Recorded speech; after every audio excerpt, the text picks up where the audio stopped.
At my husband's funeral, my mother-in-law pointed her heavy wooden cane directly at my 8-year-old son and told him to take his garbage and leave the church.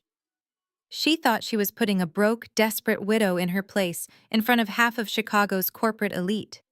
She had absolutely no idea that in exactly 1 hour, I would make a single phone call that would freeze every dime her family had and leave her begging on her knees on my front lawn. My name is Cassidy.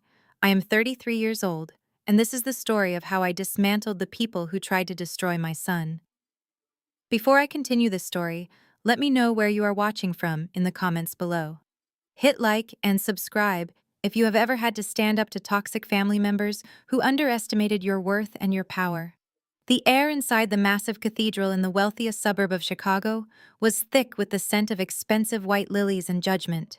The heavy pipe organ played a mournful hymn that echoed off the vaulted stone ceilings, creating an atmosphere of overwhelming gloom. I stood at the very back of the main center aisle, holding the small trembling hand of my 8-year-old son Leo. We were there to say a final goodbye to Brendan, my husband, and the only real father Leo had ever known. Brendan had legally adopted Leo shortly after our wedding, and he loved my boy fiercely.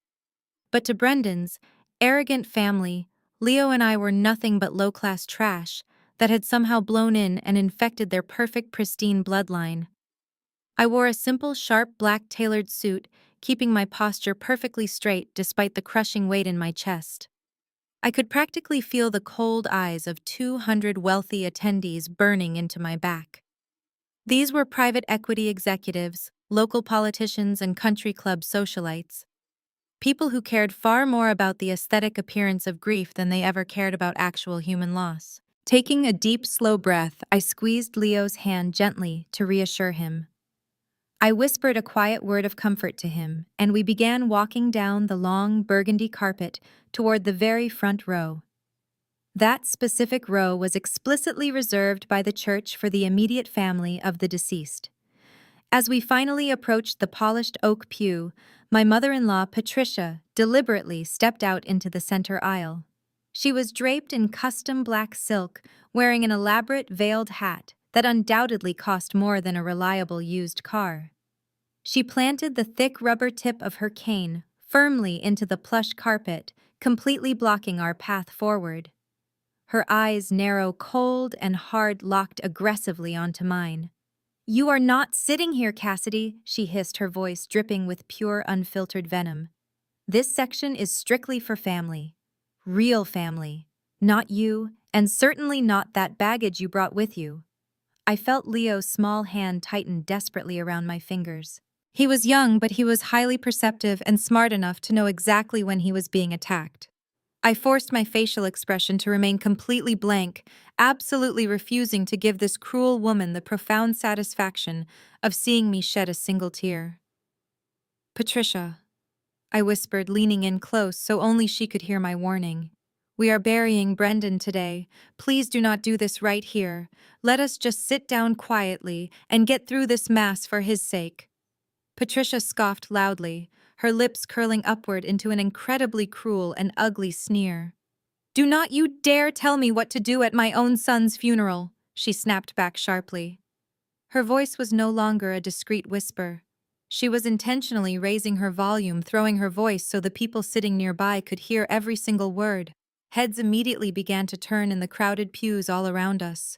The hushed, chaotic murmurs of the wealthy congregation actually started to drown out the somber organ music. "I said move to the back," Patricia commanded, thrusting her cane forward and pointing it directly at Leo's small chest. "Take your garbage and leave this row immediately. He does not share Brendan's blood. He is nothing to us. He has absolutely no right to stand before that casket today." The sheer unmatched cruelty of her harsh words hung heavily in the stale church air. A wealthy older woman sitting directly in the second row gasped quietly. She was not gasping in sympathy for my terrified child, but rather in shock at the sudden public scandal unfolding before her. Patricia stood exceptionally tall, soaking in the dramatic attention. She wanted me to break down completely. Before Patricia could utter another venomous syllable, a second figure emerged from the polished wooden pew right behind her. It was Jasmine, my sister-in-law. Jasmine was a striking African-American woman who carried herself with the rehearsed arrogance of someone born into local political royalty.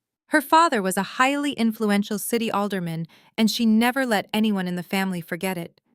She smoothed the skirt of her designer black dress and stepped into the aisle, standing shoulder to shoulder with Patricia. Jasmine raised an elegantly manicured hand to her collarbone, lightly resting her fingers against a massive glittering diamond necklace. The stones caught the ambient light of the church, throwing tiny fractured rainbows across the dark fabric of her dress. "Cassidy, let us not make a scene," Jasmine murmured. Her tone was artificially sweet, but her dark eyes were as cold as absolute zero. "My father has colleagues from City Hall sitting 3 rows back. The mayor himself is attending the reception later. My family personally donated $500,000 to fund the renovation of this exact cathedral nave. We hold a certain standard in this community, and we absolutely cannot have you causing a dramatic spectacle in front of our political donors." I stared at Jasmine, absorbing the sheer audacity of her words. She was leveraging her family's charitable tax write-off to bully a widow at a funeral. "Just do as Patricia says." Jasmine continued, her voice dropping to a harsh whisper meant only for me. "You are embarrassing yourself. Brendan is gone. You do not have to pretend to be on our level anymore. Go back to your little freelance bookkeeping gig. Go balance spreadsheets for local diners or whatever it is you do. But do not stand up here and force us to explain your presence to the elite families of Chicago. Take your illegitimate mistake to the back rows where you both belong." The phrase "illegitimate mistake" hit my ears like a physical blow. I felt a surge of pure protective rage flare up inside my chest. Leo shifted uncomfortably beside me, sensing the hostile energy radiating from the two women blocking our path. Any normal mother would have snapped right then and there. Any normal widow would have raised her voice, caused a massive scene, and screamed at them for disrespecting her child. But I was not a normal widow. I was a senior partner at one of the most ruthless private equity firms in the country. I spent my days dismantling bloated corporations and firing corrupt executives. I knew how to play the long game. I knew that the loudest person in the room was usually the weakest. Instead of shouting back, I let my gaze slowly drift away from Jasmine's condescending eyes and drop directly down to her chest. I stared intently at the massive diamond necklace resting against her collarbone. It was a custom piece featuring a flawless 4-carat pear-shaped center diamond surrounded by a halo of smaller, brilliant-cut stones. It was an unmistakable piece of jewelry. I knew it was unmistakable because I knew exactly how much it cost. It retailed for precisely $50,000. More importantly, I knew exactly how Jasmine's husband Derek had acquired the money to buy it. Derek was the supposed chief executive officer of Brendan's tech company, but he was nothing more than a glorified figurehead. The real money, the massive cash injection that had saved the company from total bankruptcy 5 years ago, had come from a blind trust. A trust that I completely controlled. I had been auditing the company financials in secret for the past 3 weeks.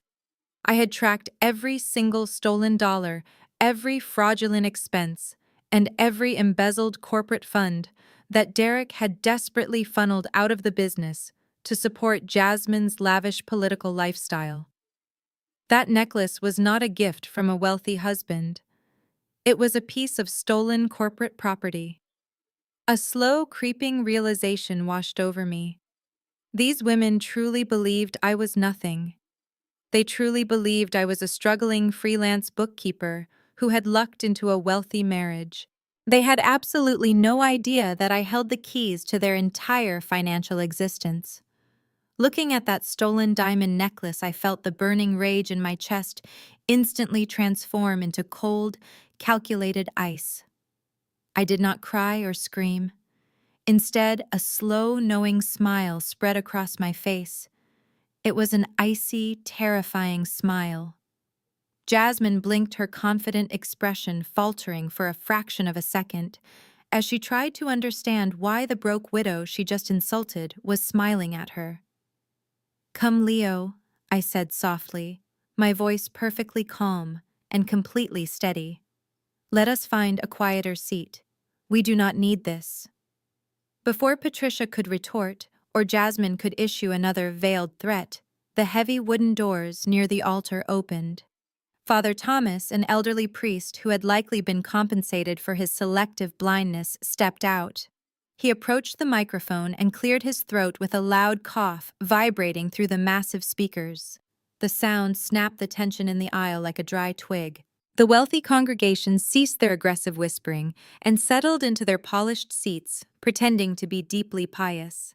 Patricia shot me one warning glare before taking her seat in the front row, flanked by Jasmine. They looked like royalty taking their thrones. I slowly turned away, gripping Leo's hand, and began the humiliating walk to the very back of the church. Every step we took on that burgundy carpet felt incredibly heavy, but I kept my chin perfectly level. I could feel the side eyes and judgmental stares from the venture capitalists and country club wives. They watched us retreat, assuming I had been put in my place by the rightful matriarch of the family. We finally reached the last pew, a cold, dark bench located next to the drafty entrance doors. We sat down in the shadows, completely separated from the rest of the attendees. It was a physical representation of how this family had always treated us. Cast aside, discarded, and shoved into the dark. The Mass began with the usual empty platitudes. Father Thomas spoke about Brendan's generosity and his brilliant mind, but the words felt hollow because the people sitting in the front row only cared about Brendan's bank accounts. About 20 minutes into the service, it was time for the eulogies. Derek, my brother-in-law, stood up and confidently marched to the podium. He adjusted his expensive silk tie, which I knew was charged to the corporate expense account, under the guise of client entertainment. Derek gripped the edges of the wooden podium, looking out over the crowd with an expression of deep manufactured sorrow. "Thank you all for being here," Derek began, his voice projected perfectly to fill the cavernous room. "We lost a giant today. Brendan was my older brother, my mentor, and the founder of our incredible tech firm. But as I look out at all of you, our esteemed investors, our loyal partners, our dedicated friends, I want to assure you that the legacy he built will not falter. It will not slow down." I sat in the back row listening as Derek completely hijacked his own brother's funeral to deliver a corporate pitch. He did not talk about Brendan's kindness. He did not mention how Brendan loved to hike or how he taught Leo how to ride a bicycle. Instead, Derek spent the next 10 minutes talking entirely about himself. Brendan laid the foundation. Derek continued, his voice rising with theatrical passion. "But it is now my solemn duty to take the helm of this company. As the new chief executive officer, I promise to guide our enterprise into an unprecedented era of profitability and expansion. We will honor Brendan's memory by aggressively dominating the market. We are a strong, resilient family, and we will protect our empire."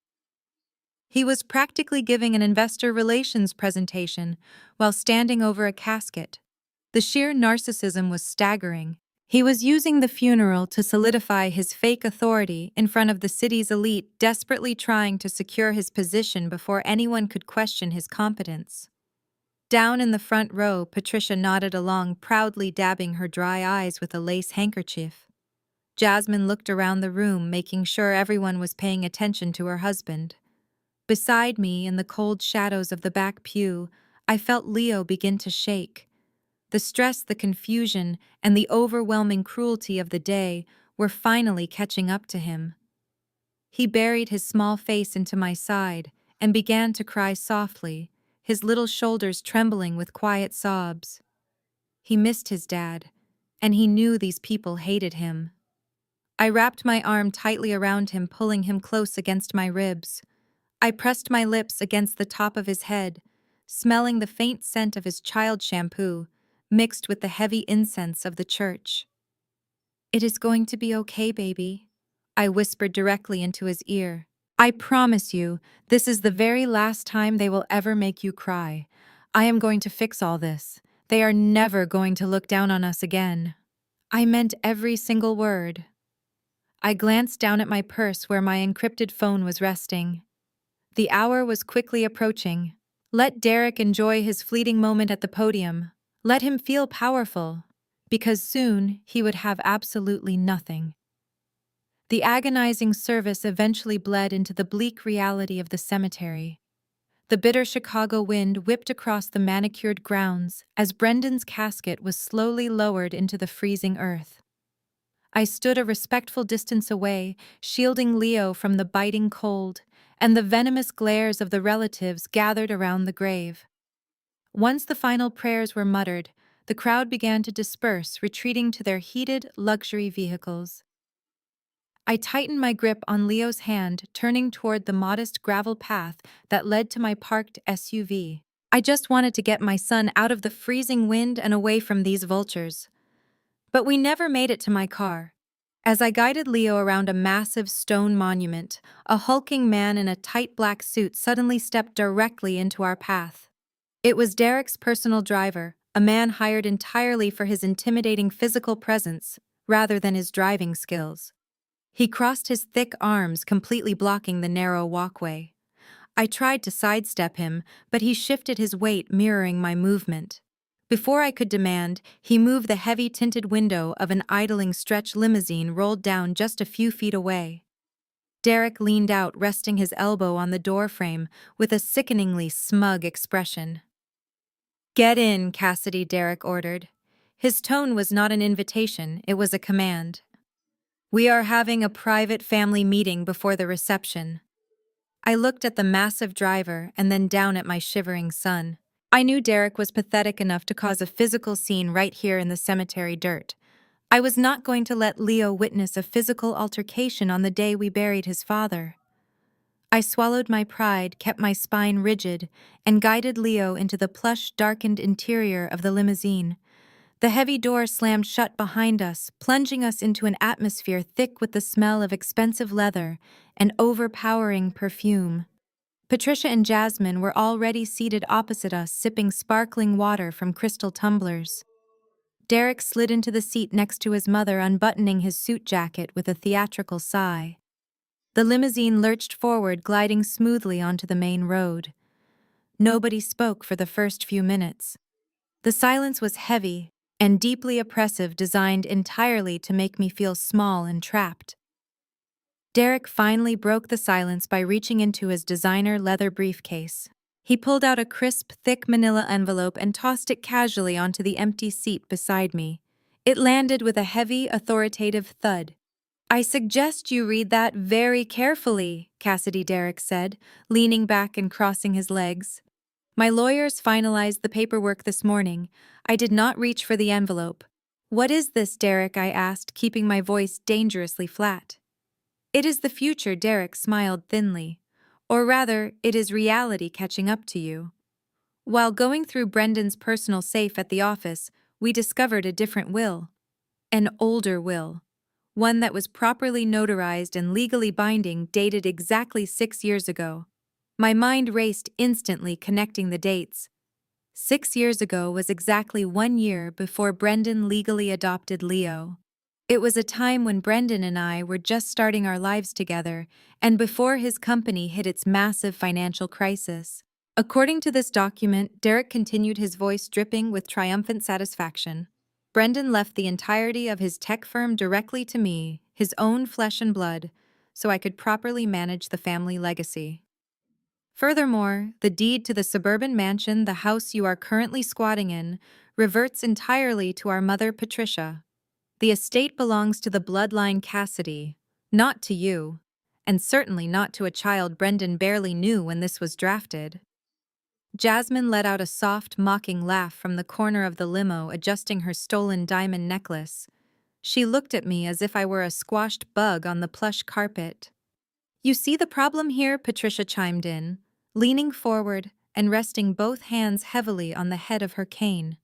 "You have absolutely zero legal standing. You thought you could just wait for my son to die and inherit a fortune you did not earn. You thought you could secure your miserable future with another man's money.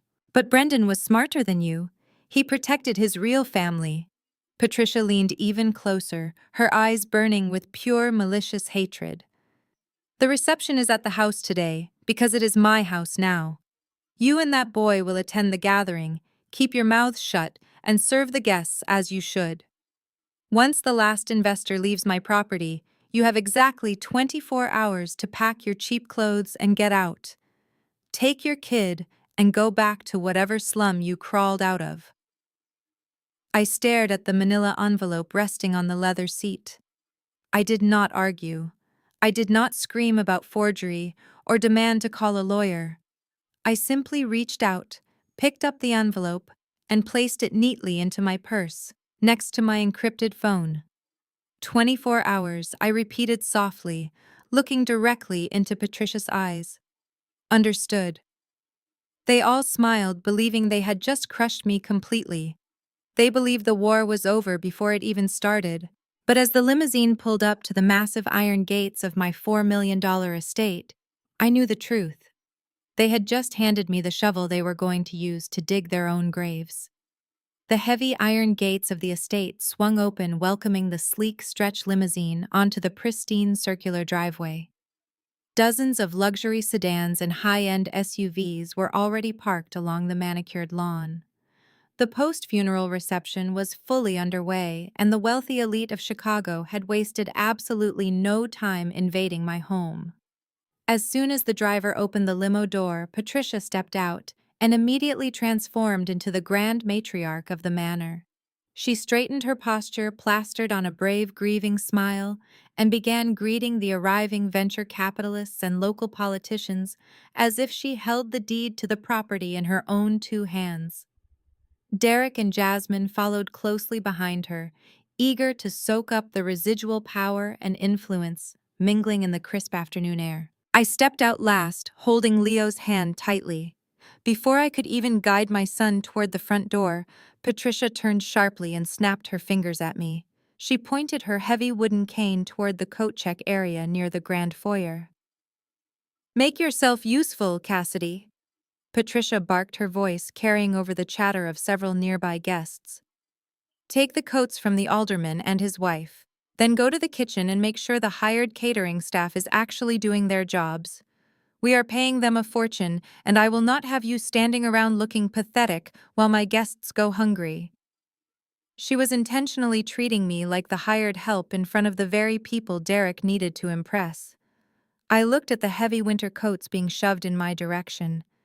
Instead of arguing, I simply took the coats and hung them up. I knew my silent obedience would only inflate their massive egos, pushing them further out onto the fragile financial branch I was about to snap. I walked past the crowded living room where Derek was already passing around business cards, laughing loudly as if he were at a corporate networking event rather than his brother's wake. But it was Jasmine who managed to push the absolute limits of human audacity. I found her leading a group of her father's political cronies toward the climate-controlled glass wine cellar tucked beneath the grand, sweeping staircase. Brendan had built that cellar himself. It was locked with a digital keypad, but Jasmine had clearly pressured Derek into giving her the access code. I watched from the hallway as the heavy glass door swung open. Jasmine confidently marched past the standard bottles of wine meant for the reception and reached the heavily protected reserve shelf. My blood ran completely cold. She grabbed a dusty bottle of 1982 vintage Bordeaux. It was a $10,000 bottle of wine. Brendan had purchased it at a private auction 5 years ago, explicitly stating we would only open it on the day Leo graduated from high school. Jasmine emerged from the cellar holding the bottle like a freshly won trophy. A caterer rushed forward offering a standard corkscrew, but Jasmine snatched it away, wanting the attention solely on herself. She carelessly uncorked the rare vintage, tearing the fragile cork in the process. She began pouring the incredibly expensive dark red liquid into oversized glasses, handing them out to her political friends who cheered in appreciation. "What a beautiful tribute," one of the local politicians noted, taking a large gulp of the rare wine. "Are you sure Brendan would not mind us opening his private reserve?" Jasmine let out a sharp, arrogant laugh, waving her hand dismissively. "Oh, please," she boasted loudly, making absolute sure her voice echoed off the marble floors and reached my ears. "Brendan is gone, and Derek is taking over the company now. Everything in this house belongs to the family. We deserve the finest things, and we are simply claiming what is rightfully ours. Leo tugged frantically at my suit jacket. Mom? He whispered, his voice shaking with distress. That is Dad's special bottle. The one for my graduation. Why is she taking it?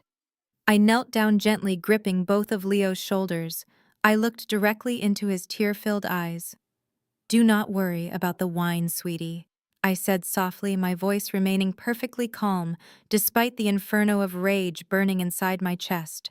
Let them drink it. They are celebrating a victory they have not actually won.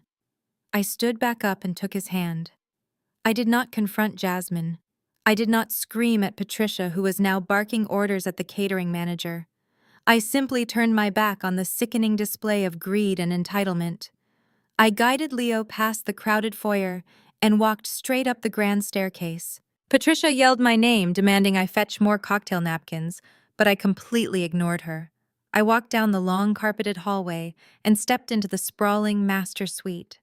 I pulled Leo inside, securely closed the heavy, solid oak door behind us, and turned the deadbolt until it clicked loudly into place. The muffled sounds of the stolen party faded away entirely. We were finally alone, and the trap was perfectly set. The heavy, solid oak door clicked shut, and the instant the deadbolt slid into place, the trembling, grieving widow vanished. I let out a long, slow exhale, allowing my posture to completely change. My shoulders dropped, the manufactured tension leaving my body. I walked over to the massive four-poster bed and gently lifted Leo onto the soft mattress. He was sniffling, wiping his red eyes with his suit jacket sleeve. I kissed his forehead and handed him his noise-canceling headphones and his tablet. Watch your movie, baby, I told him softly. Mom has to make a very important phone call, and then we are going to fix everything. He nodded, putting the headphones on and disappearing into his digital world. With my son safely distracted, I walked straight into my walk-in closet. I pushed aside heavy winter coats to reveal a sleek biometric wall safe bolted directly into the reinforced steel beams of the house. I pressed my thumb against the glowing scanner. The steel door popped open with a quiet mechanical hiss. Inside sat a stack of legal dossiers, physical backups of the tech company's financial records, and a thick black encrypted satellite phone. I bypassed the paperwork and grabbed the phone. This device was not for my freelance bookkeeping clients. It was my direct lifeline to the highest echelons of the private equity world. I walked out of the closet and stood by the massive bay window. Below me in the sprawling backyard, I could see caterers setting up heat lamps and passing out expensive appetizers. Derek was holding court on the patio, laughing with a politician, while Jasmine paraded her stolen diamond necklace around the pristine swimming pool. They looked incredibly comfortable and completely oblivious. I unlocked the secure phone and dialed the only contact saved in its memory. The line rang exactly twice before a crisp, deep voice answered. Preston was my lead wealth manager and the most ruthless corporate attorney in Illinois. He was a legal shark who specialized in aggressive corporate takeovers, asset seizures, and financial destruction. I had paid him a staggering retainer over the last 5 years to construct an impenetrable fortress around my money and Brendan's failing company. Preston did not offer hollow condolences. He knew exactly what day it was, and he knew exactly why I was calling. Are we doing this, Cassidy? He asked, his voice entirely devoid of emotion. I looked down at Patricia, who was currently shouting at a teenage waiter for dropping a cocktail napkin. My blood ran ice cold. Yes, I replied, my tone mirroring his clinical detachment. They brought the fake will. They issued the eviction notice. Jasmine is wearing the stolen company diamonds, and Derek is currently pitching himself as the new chief executive officer to our private investors. They crossed every single line we anticipated. It is time. I took a deep breath, feeling the absolute power of the moment surge through my veins. Preston, initiate Protocol Omega. Freeze it all. I want them bleeding financially in exactly 1 hour. There was a brief pause, followed by the rapid clacking of a mechanical keyboard. Protocol Omega was not a bluff. It was a comprehensive financial kill switch we meticulously designed months ago when I first uncovered Derek's massive embezzlement scheme. The protocol would instantly lock all corporate accounts, suspend every company credit card recall, all outstanding business loans, and trigger immediate defaults on every single asset Derek and Patricia had leveraged against the company. It was financial ruin delivered at the speed of a fiber optic connection. Understood. Preston confirmed. I am executing the primary freeze orders right now. The banks are being notified of the fraudulent activity, and the corporate accounts will be locked down within 10 minutes. All secondary credit lines will be severed automatically. The foreclosure notices on their personal vehicles and properties are already in the hands of the repo teams. They are en route to your location as we speak. I will be arriving at the estate with my private security contractors in precisely 45 minutes to deliver the eviction notices personally. Thank you, Preston, I said quietly. Make sure there are zero loopholes. I do not want them having access to a single dollar, not even enough to buy a cup of coffee. I hung up the secure phone and slipped it into my pocket. I turned back toward the window, resting my hand against the cool glass. The party was reaching its peak. They were drinking my stolen wine and laughing at my expense. I watched them with the cold, detached fascination of a scientist observing insects in a glass jar. They had exactly 60 minutes left before their entire fake reality shattered into tiny pieces. The countdown had officially begun. Downstairs, the atmosphere was entirely disconnected from the solemn reality of a funeral. The sprawling living room of my estate had been completely transformed into what looked like a high-stakes corporate networking event. Through the floorboards, I could hear the loud, booming voice of my brother-in-law. Derek was standing in front of the massive stone fireplace, holding a crystal glass of expensive scotch. He was completely surrounded by a tight circle of Brendan's most crucial private investors and local venture capitalists. These were the men who held the future of the tech firm in their hands, and Derek was desperately trying to convince them that he was the rightful heir to the throne.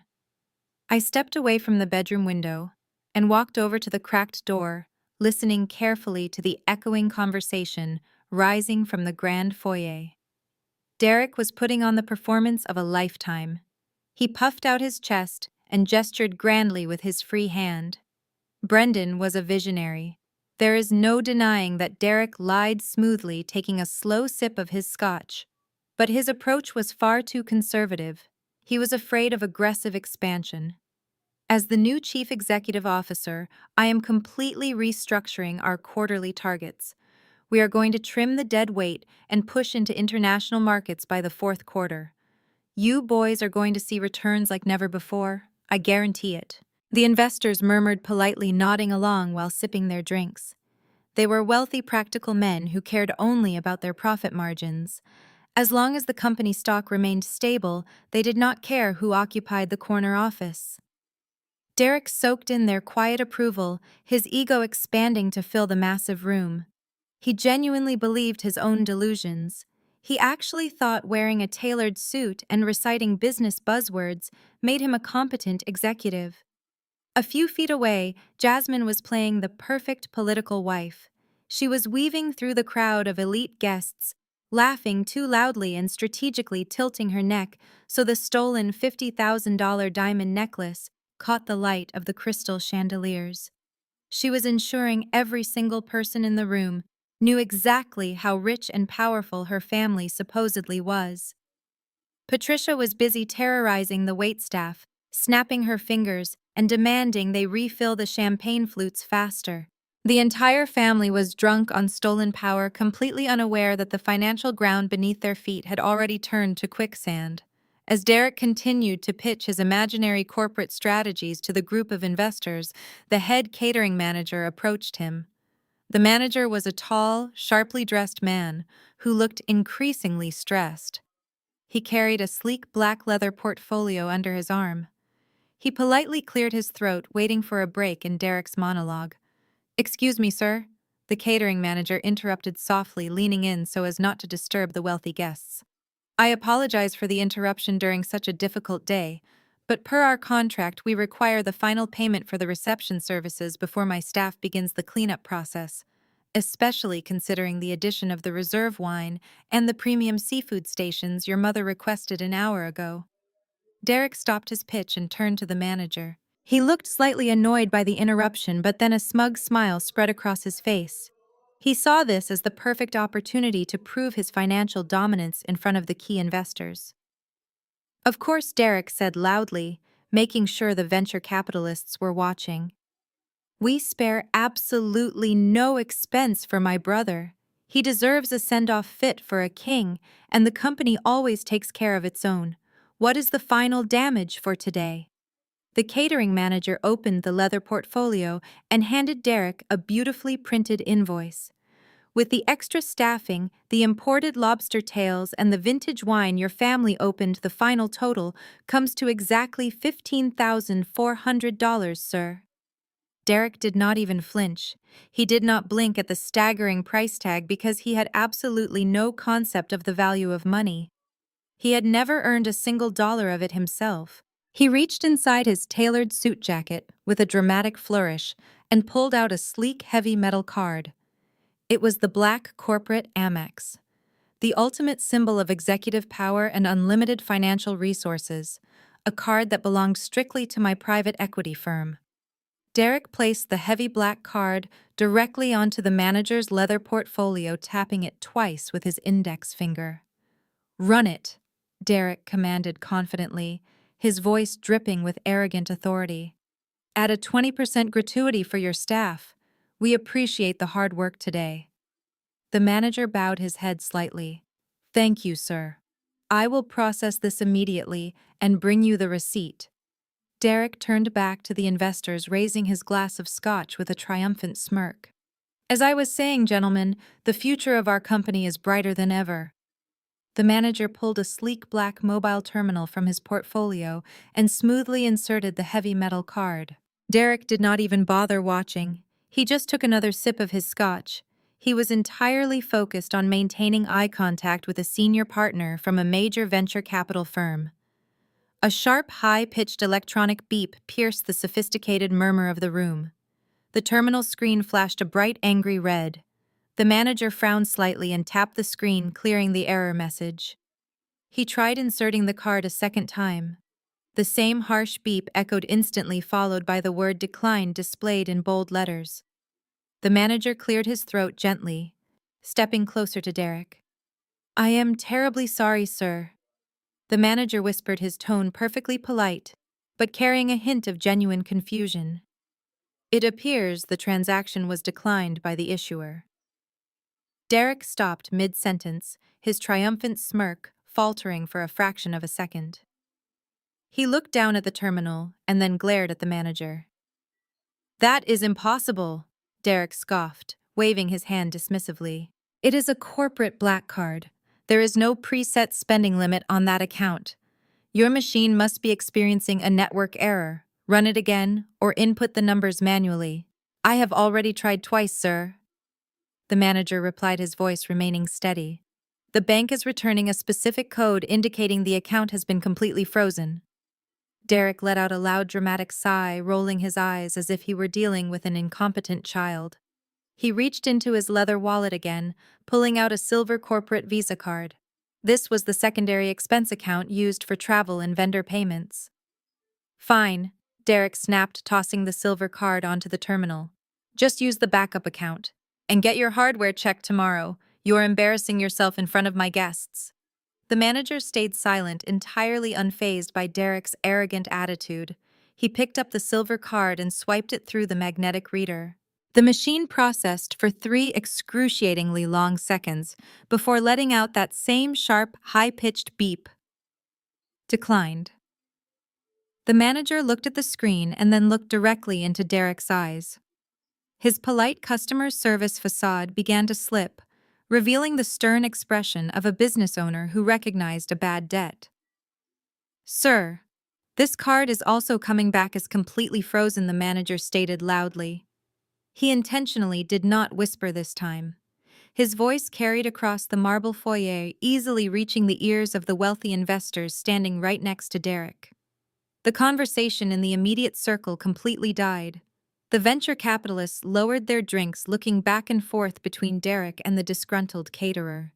The silence was incredibly heavy and deeply humiliating. Derek felt the sudden shift in the room's energy. His face flushed a dark shade of crimson.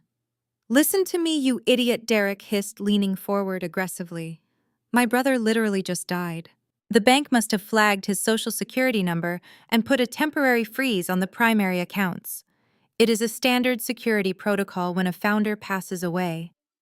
I will call my wealth manager in the morning and have the funds wired directly to your office.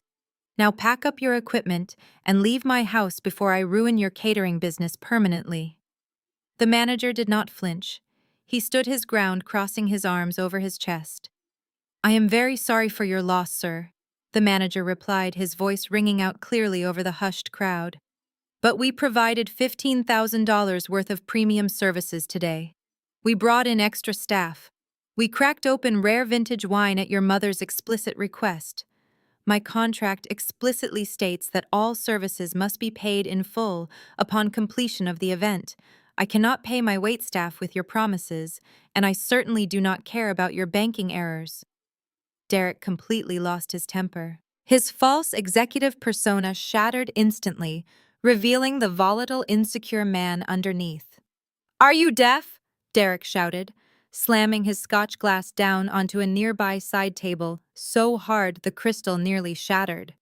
"I told you the accounts are locked because of a death certificate. Do you know who I am? I am the chief executive officer of a $50 million tech firm. I am not going to steal 15 grand from a glorified food truck operator. Get out of my face right now." The manager narrowed his eyes. "You might wear a nice suit, but you are walking away from a massive bill. I do not care who you are. Pay me right now, or I am calling the police and having you arrested for theft of services. I will have the police drag you out in handcuffs right now." The threat of police intervention hung heavily in the air, completely shattering the sophisticated illusion of the gathering. The wealthy investors standing near the fireplace immediately began backing away from Derek. They exchanged uncomfortable glances, murmuring quietly among themselves. A financial dispute was one thing, but a public police scene over a catering bill was a massive red flag for any venture capitalist. Jasmine watched the entire humiliating exchange unfold from across the foyer. Her jaw tightened and her eyes darted nervously around the room. She noticed the mayor's chief of staff actively whispering to his wife while glaring in Derek's direction.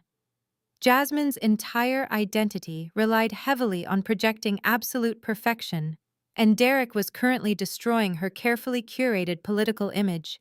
Furious and desperate to control the narrative, Jasmine quickly spun on her high heels and retreated toward the grand sweeping staircase. She found a quiet, well-lit corner near a massive imported floral arrangement.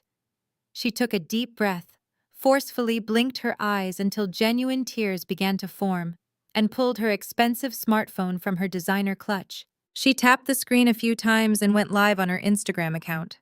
Jasmine had over 200,000 followers, a dedicated audience she had carefully cultivated through displaying her lavish lifestyle and political connections. Within seconds, thousands of viewers began flooding into the live stream. Jasmine raised the phone, angling the camera perfectly so the tears glistening on her cheeks caught the light. "Oh my God, you guys." Jasmine began, her voice trembling with a masterfully executed performance of distress. "I am so sorry to go live right now, during such a private family tragedy, but I desperately need your support. Something terrible is happening and I am honestly scared for my family." The comment section immediately exploded with concerned messages from her followers asking what was wrong. Jasmine let out a tragic sob, covering her mouth with her free hand, specifically making sure the stolen $50,000 diamond necklace was clearly visible in the frame. "It is my sister-in-law, Cassidy," Jasmine cried, wiping a fake tear from her cheek. "We just buried my husband's brother today. We are all grieving so deeply. But Cassidy is completely out of control. She has always been a gold digger from the wrong side of the tracks who never cared about anyone but herself. We literally just discovered an older will today, proving that the estate and the company rightfully belong to my husband Derek. We legally asked her to leave the property within 24 hours, and she completely lost her mind. Jasmine paused, letting the drama fully sink in before delivering the absolute worst lie she could invent. "She is draining the corporate accounts," Jasmine whispered frantically, looking over her shoulder as if she were in actual physical danger. "She locked herself upstairs, and she is somehow hacking into the company banking system.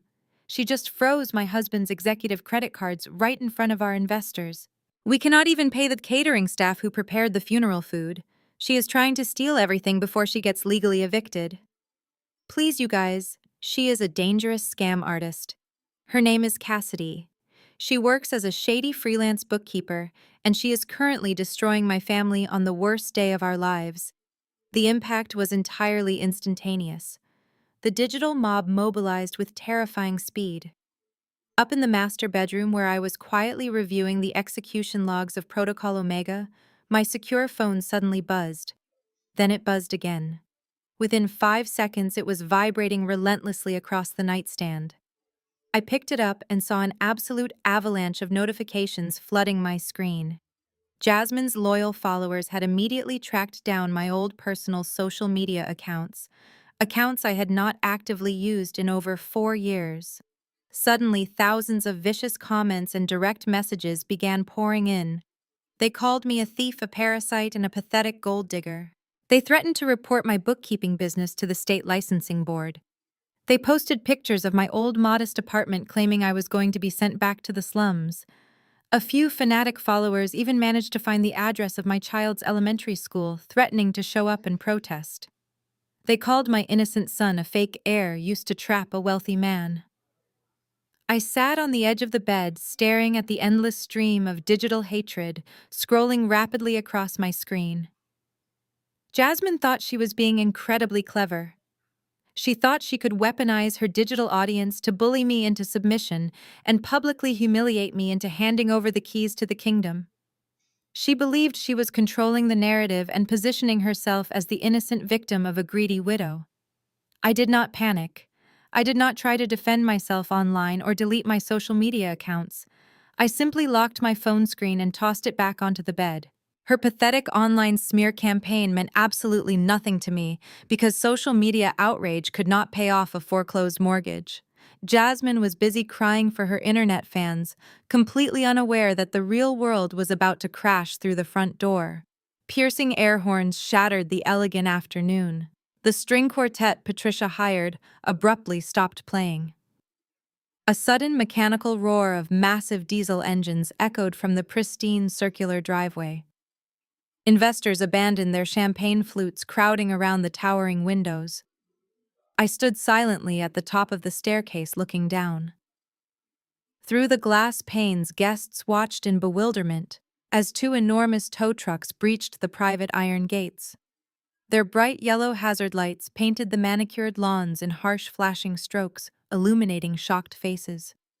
The industrial vehicles rumbled heavily over the expensive imported gravel, leaving deep tire tracks. They looked like beasts invading a quiet sanctuary of wealth. The first tow truck, a massive rig equipped with reinforced steel hydraulic lifts, bypassed the long row of guest vehicles entirely.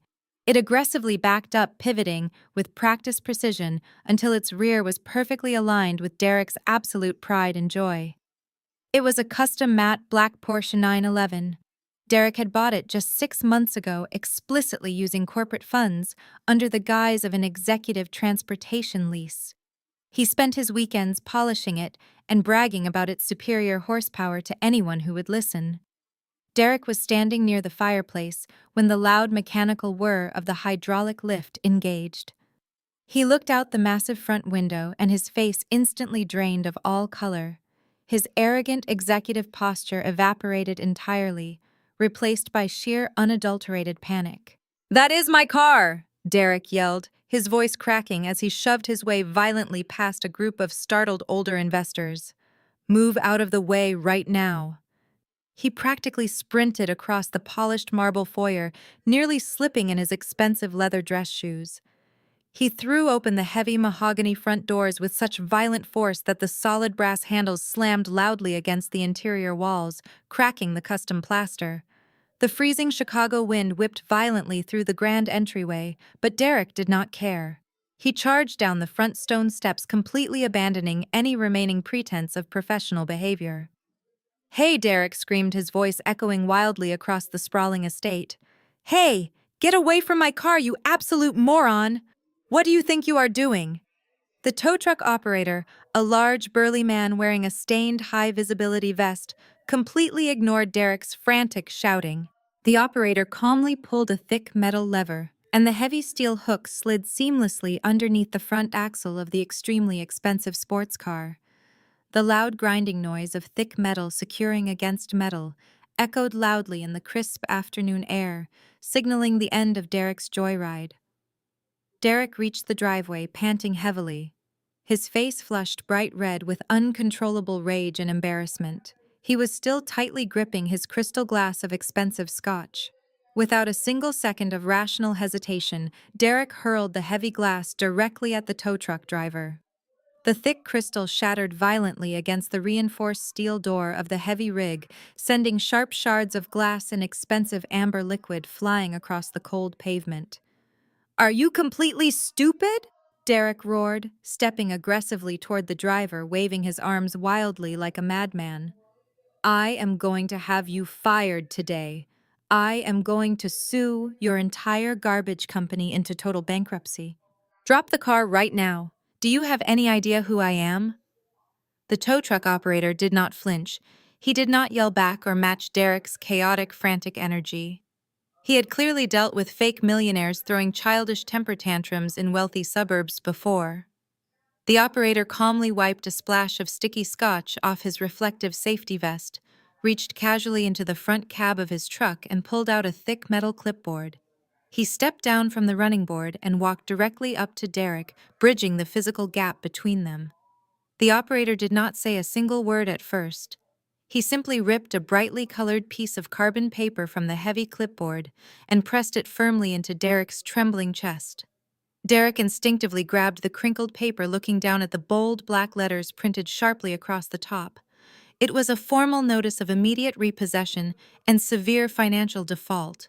"Your account is over 90 days delinquent, buddy," the operator stated, his voice completely flat and entirely devoid of any respect. The primary lien holder just executed a total freeze and ordered an immediate seizure of the asset. "You do not own this vehicle anymore. Step back right now before I call the local police and have you arrested for assaulting a licensed recovery agent." Derek stood frozen on the gravel, his mouth opening and closing silently, like a suffocated fish, while the most powerful investors in the city watched him lose everything from the warmth of the living room. Before the heavy thud of the first tow truck securing his Porsche even finished echoing across the pristine lawn, the second massive rig roared to life. Its heavy diesel engine vibrated intensely, sending thick plumes of dark exhaust into the freezing afternoon air. The second operator expertly maneuvered his massive yellow truck, bypassing several luxury sedans to perfectly align his hydraulic lift with Patricia's absolute pride and joy. It was a brand-new, pristine pearl-white Mercedes luxury SUV. It was the exact vehicle Patricia used exclusively to drive to her expensive country club lunches, ensuring every single woman in her elite social circle saw her arriving in undeniable style. The loud mechanical whine of the heavy steel winch engaged, completely drowning out the classical music playing inside the house. Inside the grand foyer, Patricia had been busy violently scolding a young terrified waitress for dropping a small silver serving tray. The sudden mechanical commotion outside finally drew her absolute attention. She turned her head toward the massive front windows just in time to see the heavy steel hooks slide flawlessly underneath the front bumper of her precious luxury vehicle.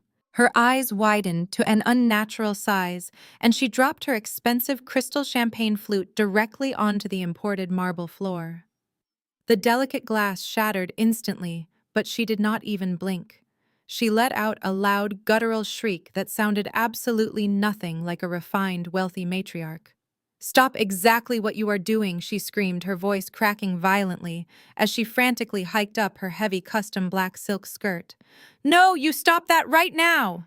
She practically shoved a prominent local politician out of her way as she charged out the heavy front doors. Her heavy wooden cane clicked frantically against the stone steps as she sprinted toward the driveway, completely abandoning her polished public facade. Patricia stumbled down the long gravel driveway, her perfectly styled hair flying wildly in the bitter Chicago wind. She threw herself entirely between the massive yellow tow truck and her shiny white SUV, waving her heavy cane directly at the heavily tattooed operator. "You detach my car this exact second!" Patricia shrieked, her face contorted into a terrifying mask of pure desperate rage. "I am warning you right now. I will have your job. I will have your entire pathetic company shut down by tomorrow morning." The second operator, completely unbothered by her hysterical screaming, calmly stepped down from his tall cab. He did not even look at her angry face. He just stared at the heavy metal clipboard in his calloused hand. "Madam, step away from the repossessed property immediately, or I will be forced to request local police assistance," he stated in a completely flat, incredibly bored tone. Patricia slammed her cane aggressively against the front grille of the yellow tow truck. "This is completely illegal," she roared, pointing a violently shaking finger back toward the massive mansion. "It is that girl inside, Cassidy. She is an evil witch. She is an absolute psycho, and she is illegally hacking into our private bank accounts." Her violent, hysterical screaming was so incredibly loud that it immediately began drawing the attention of the surrounding neighborhood. My estate was located in a highly exclusive gated community, where public disturbances of any kind were strictly forbidden by intense community bylaws. Heavy front doors began opening across the manicured street. The president of the Homeowners Association, a notoriously strict older woman known for issuing massive fines for slightly overgrown bushes, stepped out onto her sprawling front porch. She crossed her arms tightly, watching the humiliating public spectacle unfold with a look of pure, unadulterated disgust. Several other wealthy neighbors stepped out in their designer winter coats, whispering eagerly to one another and pointing directly at Patricia. Patricia was fully unraveling right in front of the exact high society people she desperately wanted to impress for decades. She spun around wildly, pointing at the second-floor windows of my house, screaming at the top of her lungs that I was an evil gold digger, committing massive financial fraud against a grieving family. The powerful investors standing on my front porch watched in silent, absolute horror as the supposed matriarch of the family completely lost her mind over a missed car payment. They quickly realized this fake family had absolutely zero real money and absolutely zero class.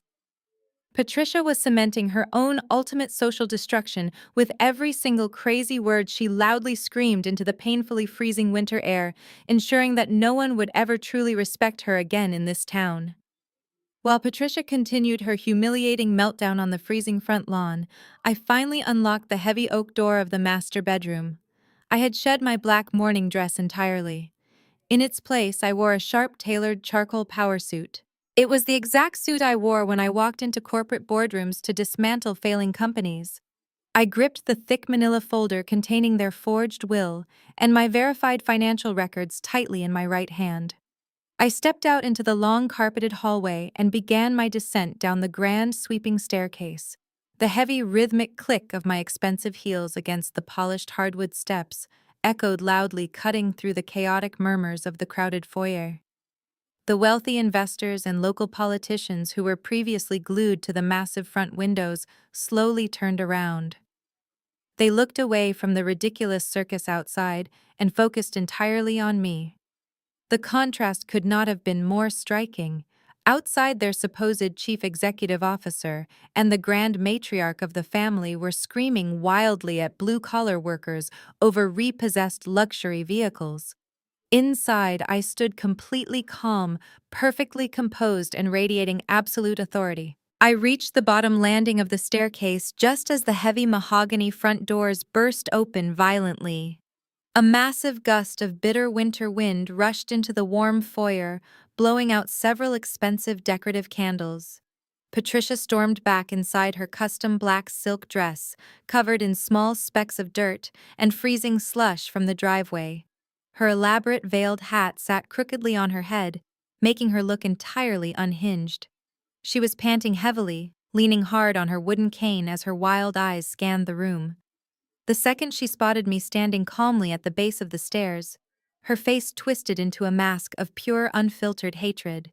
She let out a guttural scream and charged directly across the marble floor, raising her heavy wooden cane as if she were actually going to strike me. "You evil little witch!" Patricia shrieked, her voice completely raw from yelling in the cold air. "What did you do? What illegal hacking nonsense are you pulling right now? Fix it immediately before I have the police arrest you for financial terrorism." She lunged forward, but I did not even flinch. I did not step back, and I certainly did not raise my voice. I simply locked my eyes directly onto hers and held my ground with the icy stillness of a predator, completely certain of its kill. My absolute lack of fear caused Patricia to suddenly freeze just a few feet away from me, her chest heaving violently. "What exactly do you think I did, Patricia?" I asked, my voice perfectly level and devastatingly calm. "Do you genuinely believe I have the power to illegally hack into a multinational banking institution just to steal your car?" "Yes," she spat angrily, pointing a shaking finger directly at my face.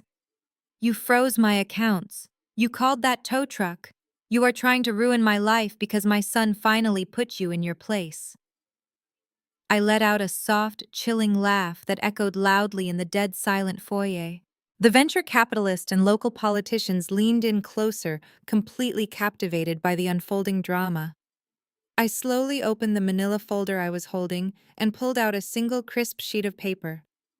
"I did not freeze your accounts, Patricia," I explained, my voice projecting clearly so every single important guest in the room could hear the pathetic truth. That brand new pearl white Mercedes was not a gift. It was not paid off. You secretly refinanced that vehicle 3 separate times over the last 5 years, just to maintain your fake wealthy lifestyle. You took out high-interest loans against a depreciating asset because you were entirely broke. Patricia opened her mouth to deny it, but no words came out. Her face drained of all color as the wealthy guests exchanged shocked glances. "The bank repossessed your vehicle because the loan is severely delinquent." I continued, my tone completely merciless. "And the only reason it took them this long to repossess it is because someone else was secretly covering your $2,000 monthly payment. The person who has been paying your auto loan every single month for the last 5 years so you could pretend to be a high society matriarch was me. I simply logged into my personal banking portal an hour ago and finally stopped the auto pay. You played a dangerous game with someone who held all your financial strings, and now you are completely bankrupt." The absolute silence in the grand foyer was deafening. Every single investor staring at Patricia finally understood she was nothing but a complete financial fraud living on borrowed time. But while the venture capitalists and politicians were busy silently judging Patricia's monumental downfall, a completely different kind of realization was hitting Jasmine. She was standing near the base of the sweeping staircase, clutching her expensive designer handbag so tightly her knuckles had turned completely white. I watched her dark eyes dart frantically back and forth between me, Patricia, and the humiliated figure of her husband, Derek. The terrifying truth was finally connecting in her mind. First, Derek's corporate black card had been loudly declined by a simple catering manager. Then his backup card was rejected. Then his prized custom Porsche was towed away for severe delinquency. And now I had just publicly confessed to secretly paying for Patricia's luxury vehicle because the family was completely broke. Jasmine was a woman who calculated every single move based on financial and political leverage. She had married Derek under the strict assumption that he was a highly successful tech executive with millions of dollars in liquid assets. She had paraded him around her father's elite political fundraising dinners, selling him as a titan of industry. Now the carefully constructed illusion was violently unraveling right in front of the very people she needed to impress. Jasmine slowly turned her head and locked her furious gaze entirely onto Derek. He was still standing near the front doorway, looking completely lost and physically sick. He was sweating profusely through his custom-tailored suit. Jasmine marched directly across the imported marble floor, her high heels clicking sharply like a metronome, ticking down to an explosive detonation. She did not care about the investors watching. She did not care about the catering staff staring. She grabbed Derek roughly by the sleeve of his expensive suit jacket and dragged him forcefully away from the open doorway, pulling him into the center of the foyer. Derek stumbled slightly, looking at his wife with wide, terrified eyes. "Jasmine, what are you doing?" he hissed, trying to keep his voice low to avoid making another scene. "We have to do damage control. That crazy woman is hacking our company." "Shut your mouth right now, Derek." Jasmine snapped her voice, a harsh, vibrating whisper that carried effortlessly across the silent room. "Stop blaming Cassidy for a second and look me directly in the eyes. Are you broke? Did you lie to me about the company accounts?" Derek swallowed hard, heavily, wiping a bead of sweat from his pale forehead. "No, baby, of course not," he stammered, his voice shaking uncontrollably. "I told you it is a banking error. The death certificate triggered an automatic security lockdown on the executive portfolios." Jasmine did not buy a single word of it. Her political instincts told her she was sinking on a rapidly plunging ship. "Prove it," she demanded, holding out her elegantly manicured hand, palm facing up. "Give me your phone, Derek. Open your personal banking app right now and show me the balances. Show me the joint checking account. Show me your private investment portfolio. Show me literally anything with actual money in it." Derek physically recoiled, clutching his pockets tightly. "Jasmine, you are acting hysterical," he countered, taking a step backward. "I am not showing you my private financial applications in the middle of my brother's funeral reception. The network is down anyway. It will not show the correct numbers. Give me the phone right now, or I swear to God I will walk out that door and file for divorce before the sun goes down." Jasmine threatened, her voice rising in pitch and volume, completely shattering her refined political persona. She lunged forward aggressively, snatching the heavy smartphone directly out of his suit pocket before he could stop her. Derek panicked, reaching out to grab it back, but Jasmine swatted his hand away with vicious force. She held the phone up to his face, forcing the biometric scanner to read his desperate, sweating features. The screen unlocked instantly. Jasmine tapped the banking icon with incredible speed. The application loaded for 2 agonizing seconds before displaying the dashboard. There were no millions. There were no hidden offshore accounts. Every single account listed on the bright screen displayed a massive red error icon. The available balances were all perfectly identical.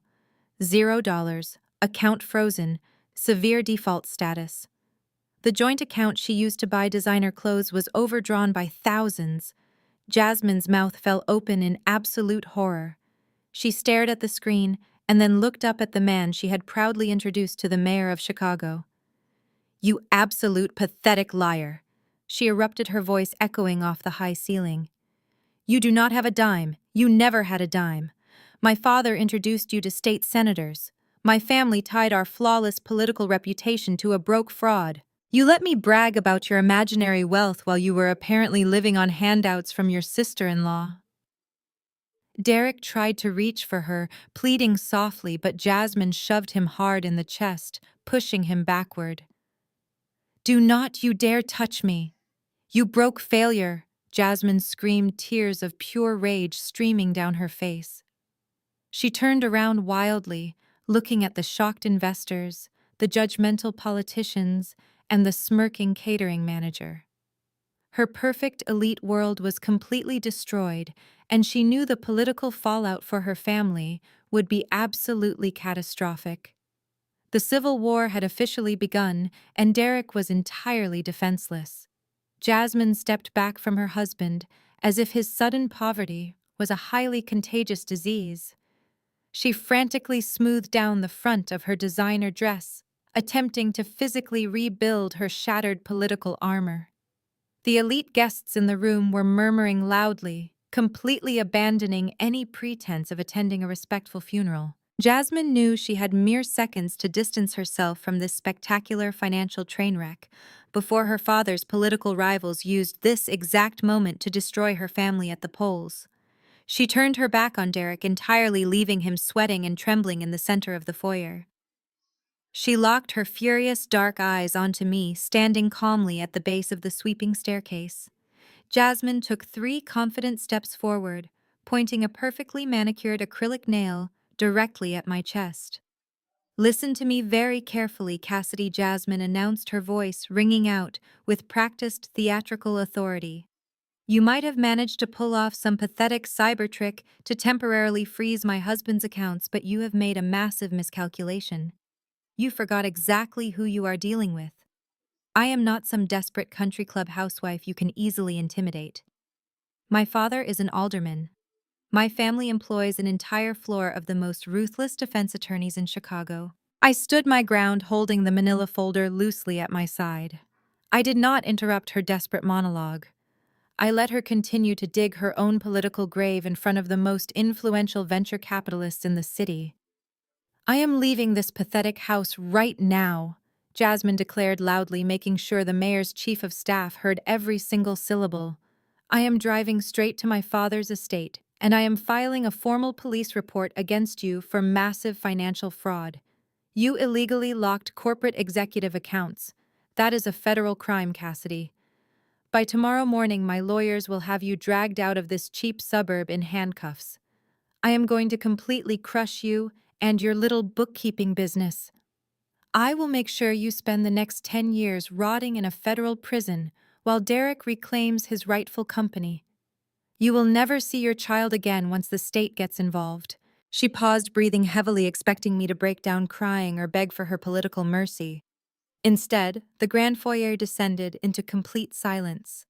I looked at Jasmine, taking in her expensive dress, her flawless makeup, and the absolute terror hiding just behind her dark eyes. I did not yell.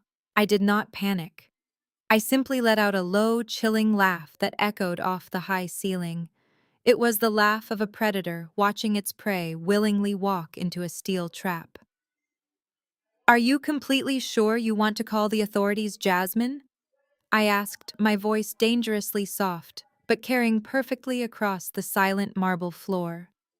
"Are you absolutely certain you want your father's prestigious legal team digging into the exact origin of your husband's imaginary wealth?" Jasmine hesitated, her confident posture wavering for a fraction of a second. "What are you talking about?" she snapped, crossing her arms defensively. "You have nothing on me." I took one single step forward, closing the distance between us. I did not look at her eyes.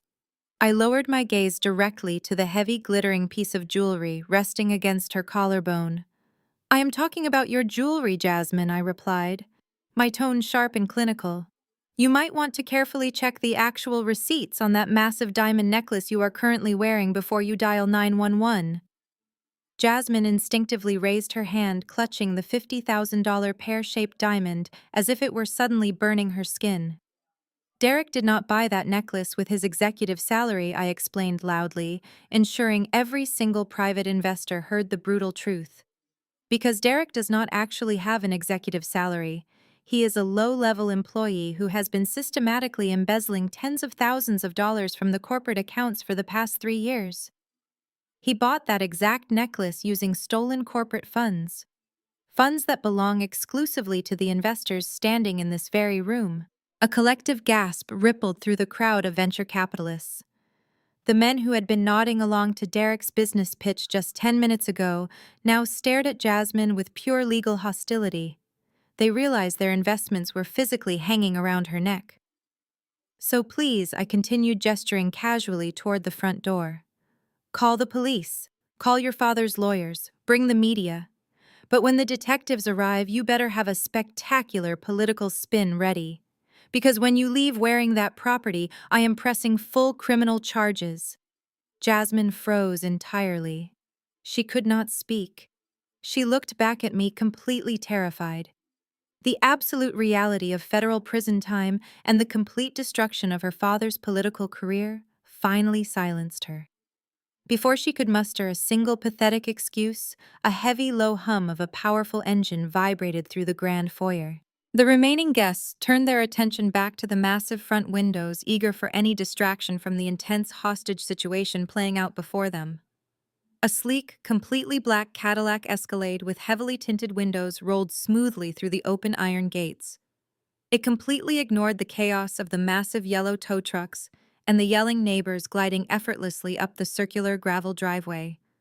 It parked directly in front of the sweeping stone steps, completely blocking the large catering van. The heavy doors of the luxury SUV opened in perfect unison, revealing the arrival of my final devastating counterattack.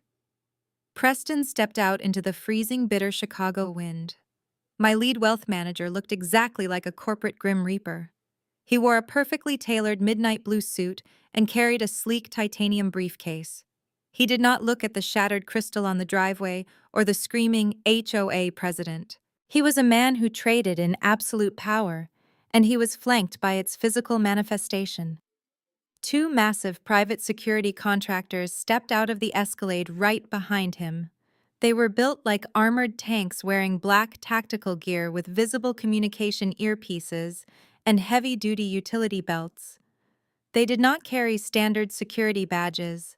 They were elite extraction specialists, hired specifically to handle high-risk corporate removals. Preston adjusted his expensive silk tie and began walking up the stone steps, his highly polished shoes crunching softly against the gravel. The armed contractors followed exactly one step behind him, forming an impenetrable human shield. The heavy mahogany front doors were still wide open from Derek's earlier temper tantrum. Preston walked straight through the entryway without knocking or asking for permission. The moment he stepped onto the imported marble floor, the ambient temperature in the room seemed to plummet. The wealthy venture capitalists and local politicians instinctively parted, creating a wide, clear path for him. They recognized a high-level legal executioner when they saw one. Preston did not even glance at Derek, who was still standing completely frozen near the coat check. He completely ignored Jasmine, who was frantically clutching her stolen diamond necklace in the corner. Preston had a very specific target. He walked directly toward Patricia, who had just managed to stumble back into the center of the foyer after her humiliating meltdown on the manicured lawn. Patricia was breathing heavily, her custom black silk dress wrinkled and stained with winter slush. She tried to straighten her posture, leaning heavily on her wooden cane, attempting to project the fake matriarchal authority she had completely lost to the crowd. Preston stopped exactly 3 feet away from her, his expression utterly blank. He calmly popped the silver latches of his titanium briefcase. The sharp metallic click echoed loudly in the dead silent room. He extracted a thick stack of legal documents printed on heavy bonded paper, bearing the red seal of the state of Illinois. Preston extended his hand, pressing the heavy stack of papers directly against Patricia's chest, forcing her to instinctively grab them. "You are formally served," Preston stated, his voice incredibly deep and entirely devoid of any human empathy. "This is an immediate notice of eviction and a legal mandate to vacate the premises. You and your family have exactly 60 minutes to collect your personal belongings and leave this property forever.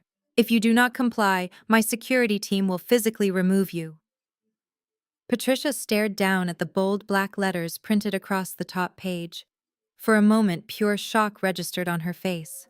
Then a harsh, ugly sound erupted from her throat. She threw her head back and actually laughed.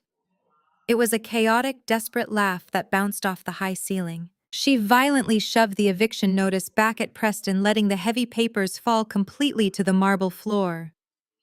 "Are you out of your absolute mind?" Patricia shrieked, her voice echoing with delusional confidence. She reached into her expensive handbag and aggressively pulled out the folded copy of the 6-year-old document Derek had given her in the limousine.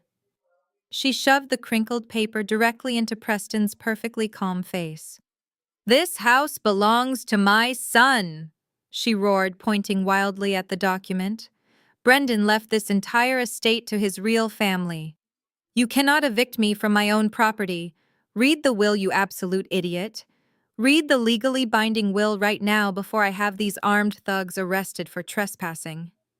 Preston did not even blink as Patricia shoved the crumpled 6-year-old document directly into his face. He calmly reached out his large hand and took the piece of paper from her trembling fingers. He did not read it. He did not even unfold it completely. He simply glanced at the date stamped across the top margin and let out a soft, almost imperceptible sigh of professional annoyance. He dropped the supposedly ironclad will onto the marble floor right next to the eviction notice, letting it flutter harmlessly to the ground like a piece of meaningless trash. "What are you doing?" Patricia screamed, her eyes wide with frantic disbelief. "That is a legally binding document. That is a piece of worthless historical fiction," Preston corrected her, his voice carrying the absolute finality of a judge delivering a death sentence. "A will only dictates the distribution of assets that the deceased actually owns at the exact time of their death. Brendan could have written a will leaving you the entire moon, Patricia, but it would not make you an astronaut."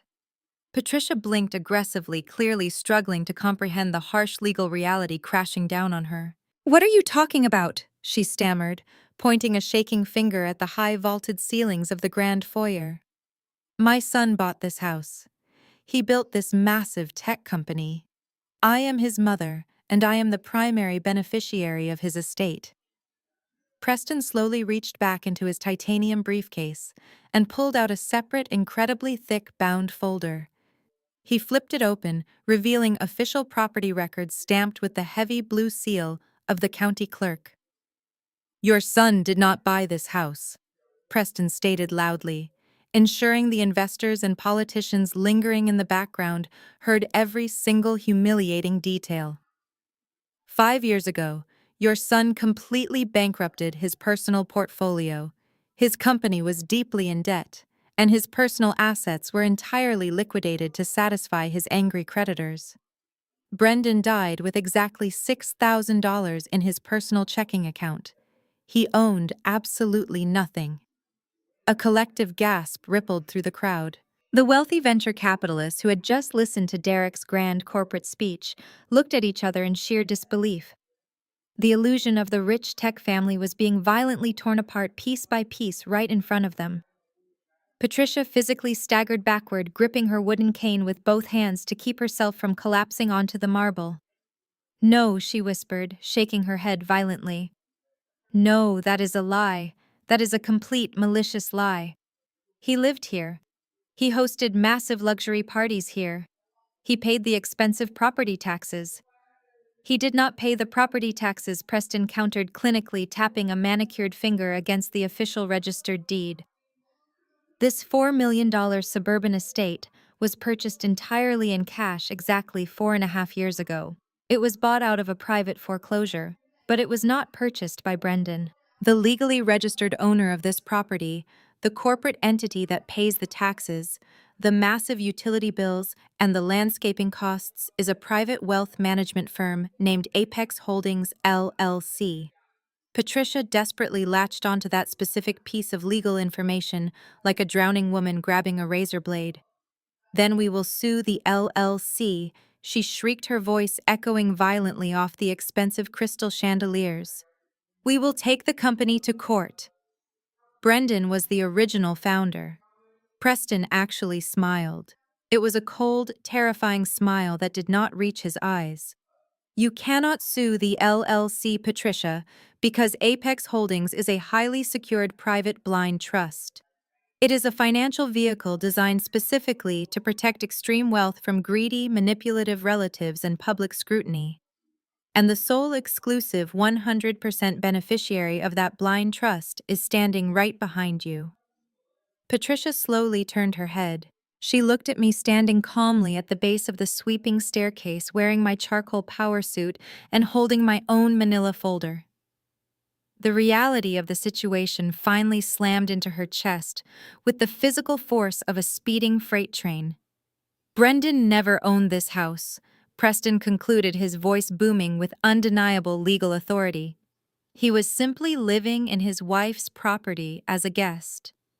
You are not standing in your son's grand estate, Patricia. You are currently trespassing in Cassidy's living room, and Cassidy wants you out immediately. The silence that followed was absolute. It was the kind of heavy, suffocating silence that occurs right after a massive explosion. Patricia stared at me, her jaw completely slack, her eyes wide with undeniable terror. The woman she had tormented, belittled, and called a low-class gold digger for nearly a decade was actually the silent landlord of her entire fake reality. I did not smile or gloat. I simply maintained intense, unbroken eye contact with her, letting her drown in the devastating truth. You have exactly 55 minutes left, Patricia, I reminded her, my voice perfectly steady and ruthlessly cold. I strongly suggest you start packing your cheap bags before my security team starts physically tossing them out onto the freezing driveway. Patricia collapsed onto her knees. Her wooden cane clattered loudly against the imported marble floor, echoing through the dead, silent foyer. The fake matriarch who had terrorized me for a decade was finally broken.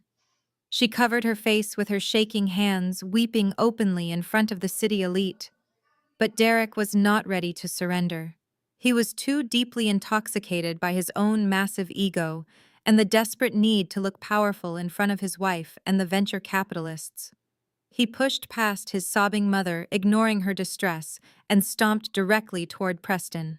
"Fine," Derek shouted, his voice cracking slightly with frantic adrenaline. "Fine. Keep the stupid house, Cassidy. I do not care. We never liked this oversized mausoleum anyway. You can sit here all by yourself and rot in the suburbs. I am still the chief executive officer of a $50 million tech firm. The company is entirely mine." Derek turned around and looked desperately at the circle of wealthy investors who were standing frozen in the grand foyer. "Do not listen to her," Derek pleaded, spreading his arms wide, trying to project absolute control. "My brother left the corporate shares to me. We are finalizing our Series B funding next week. I will buy my mother a luxury penthouse twice this size by next month. The tech firm is a completely separate legal entity, and she has zero claim to my corporate empire." Preston did not flinch at Derek's loud, desperate outburst. He simply clicked the silver latches of his titanium briefcase again. "Your corporate empire." Preston repeated the phrase slowly, his deep voice dripping with pure, clinical mockery. He reached into the briefcase and pulled out a third stack of documents. These were thick, professionally bound legal folios bearing the embossed logo of one of the most ruthless private equity firms in the Midwest. Preston held the folio in his left hand and adjusted his silk tie with his right. "Derek, your ignorance of basic corporate law is truly staggering," Preston stated. He turned his body, ensuring the wealthy venture capitalists had a completely clear view of the embossed corporate logo on the leather binder. Several of the seasoned investors gasped, recognizing the legendary private equity firm instantly. They knew the massive firm was famous for hostile corporate takeovers and dismantling incompetent executive management teams without any mercy. "Brendan did not leave you the company," Preston continued, his voice booming with authority across the room. "Because Brendan did not legally own the company either. Exactly 5 years ago, when the tech firm was completely bankrupt and facing massive federal tax liens, a private equity group stepped in as an anonymous angel investor. They injected $15 million in liquid cash to save the infrastructure from total financial collapse. In exchange for saving the business, they took 85% of all preferred voting shares." Derek swallowed hard, the color draining completely from his heavily sweating face. "I know all about the angel investors," Derek stammered nervously, taking a massive step backward. "But my brother was still the original founder. He officially retained total executive control. I legally inherited his controlling seat on the board." Preston actually laughed loudly. It was a short, sharp sound of genuine professional amusement. "Your brother was a highly paid figurehead, Derek. He was a glorified mascot allowed to keep his executive title out of pure charity. He held absolutely no real voting power. The private equity firm controls the entire corporate board absolutely, and the senior partner who personally orchestrated that initial $15 million buyout, the executive who holds the proxy for the 85% voting bloc, is standing right in front of you. Preston gestured sharply toward me. I stepped forward confidently, standing directly shoulder to shoulder with my lead wealth manager. I looked directly into Derek's terrified, empty eyes. Cassidy is not a freelance bookkeeper, Preston announced, his voice echoing with absolute devastating authority. She is a senior partner and the managing director of corporate acquisitions for the private equity firm. She is your boss, Derek. She is the landlord of this estate, and she is the absolute owner of the tech company you have been pretending to run all afternoon. The venture capitalists in the room immediately shifted their physical posture. The men who had been politely listening to Derek's idiotic business pitch earlier turned their backs on him completely. They looked at me with sudden, profound professional respect. They realized they were not in the presence of a broke, helpless widow. They were standing inside the home of a massive financial titan who had successfully executed the most brutal corporate trap they had ever witnessed. Derek stood entirely paralyzed, unable to form a single word, as his fake executive identity vaporized. Derek stood entirely paralyzed, unable to form a single word as his fake executive identity vaporized. He looked frantically at the venture capitalists, hoping for someone to intervene, but they simply stared back with cold, calculating expressions. They knew how private equity operated, and they knew Derek had just been outplayed. Preston did not give Derek time to recover. He took another step forward, holding the heavy corporate folio tightly in his hands. 5 years ago, your brother came to my office, Preston explained, his voice cutting through the heavy silence of the grand foyer. Brendan was utterly desperate and physically exhausted. His tech startup was burning through cash at an absolutely unsustainable rate. His previous investors had completely abandoned him, and the major banks were threatening to seize the corporate servers to satisfy the massive outstanding debts. He was exactly 48 hours away from filing for complete federal bankruptcy. Brendan was a brilliant software developer, Derek, but he was a terrible businessman. He needed a financial miracle. Preston turned his body slightly, pointing a sharp finger directly at me. And that financial miracle came exclusively from Cassidy, Preston announced loudly. Her private equity firm specializes in hostile takeovers and distressed asset turnarounds. Cassidy personally audited Brendan's failing business model in complete secrecy. She saw the raw potential in the core software code, and she aggressively convinced her board of directors to approve a massive financial risk. She authorized the immediate transfer of $15 million in liquid capital into the failing company accounts. She saved the business from total ruin, but she certainly did not do it for free. I stepped forward, closing the physical distance between Derek and myself. I looked directly into his terrified, sweating face. My firm demanded exactly 85% of the preferred voting shares in exchange for that capital injection, I said, my voice perfectly calm and completely steady. We restructured the entire corporate hierarchy overnight. Brendan was allowed to stay on as the founder and the public face of the company, strictly to maintain brand consistency in the tech market. But behind closed doors, my firm controlled every single major financial decision. I hold the proxy for those 85% voting shares, Derek. I control the board of directors. Derek shook his head violently, his face contorted in pure, pathetic denial. No, he stammered nervously, taking a massive step backward away from me. That is completely impossible. I am the chief executive officer. Brendan proudly named me the chief executive officer 3 years ago. I have the expensive business cards. I sign the employee payroll checks every single month. I attend all the elite networking conferences in the city. I am actively running this entire company and bringing in the crucial external revenue. You cannot simply take my entire executive life away from me today. You are running absolutely nothing, Derek, I replied, my tone dropping to a ruthless, icy whisper. You are a highly paid corporate mascot. 3 years ago, your mother, Patricia, would not stop complaining to Brendan.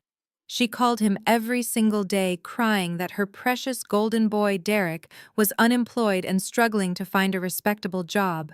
She demanded that Brendan give you a high-level executive position in his tech company so you could successfully impress Jasmine's wealthy political family. Brendan was completely exhausted by the constant emotional manipulation, and he begged me to approve a small budget to keep his mother quiet. Preston flipped open the heavy corporate folio, revealing a single sheet of paper with Brendan's signature at the bottom. "We created a fake vanity title for you," Preston explained clinically. "We gave you a corner office, an administrative assistant, and a meaningless job description. You never actually signed the real employee payroll checks, Derek. You signed internal expense reports that were immediately routed directly to my accounting department for legal approval. You never negotiated with the real investors. You were intentionally sent to meaningless networking conferences to keep you out of the corporate headquarters, so the real educated adults could actually run the business without your constant interference." The devastating truth hit Derek like a physical blow to the stomach. His professional life, his marriage to Jasmine, and his fake wealthy identity had all been carefully manufactured by the woman he had spent years insulting. "You were given a fake sandbox to play in, Derek," I said loudly, ensuring the silent crowd heard every single brutal word. "We gave you a shiny executive title and a corporate credit card because it was significantly cheaper than listening to Patricia cry about your constant pathetic failures. But you were never the boss. You were just an expensive nuisance we tolerated to keep the family peace. And today the family peace officially expired forever." Derek staggered back as if I had physically struck him. His chest heaved violently as he struggled to process the absolute demolition of his reality. The venture capitalists who had just been drinking his scotch were now openly scoffing at him, entirely disgusted by his charade. The total humiliation was too much for his incredibly fragile ego to handle, because his shock quickly morphed into blind, reckless anger. He aggressively pointed his finger directly at me, his face turning a dangerous crimson. "You cannot do this to me!" Derek shouted, his voice echoing frantically across the marble floor. "I have a legally binding employment contract. I am the recognized chief executive officer of record. You cannot just strip me of my title because you are throwing a personal tantrum over a family dispute. I will sue your entire private equity firm for wrongful termination. I will drag your corporate reputation through the mud until you are forced to pay me tens of millions in guaranteed severance." Preston did not wait for me to respond. He simply raised his left arm and casually checked his heavy platinum Rolex watch. "You are not going to sue anyone," Derek Preston stated, his voice cutting through the hollow threats like a sharpened scalpel. "And you are certainly not going to collect a single penny in severance. Exactly 30 minutes ago, while you were busy trying to illegally pay a caterer with a frozen corporate credit card, I personally convened an emergency meeting of the board of directors. The vote was completely unanimous. You have been officially terminated for gross misconduct, effective immediately. You no longer have any corporate authority or access to our facilities." Derek let out a harsh, desperate bark of laughter. "Gross misconduct," he repeated mockingly, throwing his hands up in the air. "What gross misconduct? You just admitted you gave me a fake vanity title to keep my mother quiet. You cannot fire me for poor performance if you never actually gave me any real corporate responsibilities in the first place. My lawyers will completely destroy this pathetic eviction stunt in a civil courtroom." That was the exact moment Preston delivered the final fatal blow. He reached into his titanium briefcase one last time and extracted an incredibly thick binder bound in bright red leather. He held it up high, ensuring the wealthy investors standing nearby could clearly see the bold, stark letters printed across the front cover. It was an independent forensic accounting audit. "We are not firing you for poor performance," Derek Preston clarified, dropping into a dangerous legal cadence. "We are terminating you for massive systemic financial fraud. For the last 3 years, my firm has been meticulously tracking every single transaction you initiated under your limited executive access. You genuinely thought you were incredibly clever setting up those fake vendor accounts. You authorized monthly payments to phantom software consulting firms that did not actually exist. You approved massively inflated expense reports for corporate retreats that were actually private luxury vacations for you and Jasmine. You used company capital to secretly lease luxury vehicles and purchase high-end jewelry. Jasmine's head snapped up from the dark corner of the foyer. She stared at Derek, her eyes wide with fresh, absolute horror, as the staggering scale of his deception was laid bare in front of her prestigious political allies. She realized instantly that she was wearing the stolen evidence right on her neck. Derek began to shake violently. The aggressive color completely drained from his face, leaving him looking physically sick. He took another step backward, bumping heavily into a small marble table. "You were auditing me," he whispered, his voice barely audible over the hum of the heating system. "Every single day without fail," Preston confirmed coldly.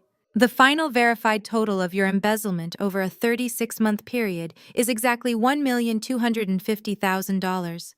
You stole from the corporate treasury to fund your pathetic illusion of a high society lifestyle. That is not just a civil breach of contract, Derek. That is a massive federal crime. That is felony wire fraud, corporate embezzlement, and grand larceny, all neatly wrapped up in a perfectly documented paper trail."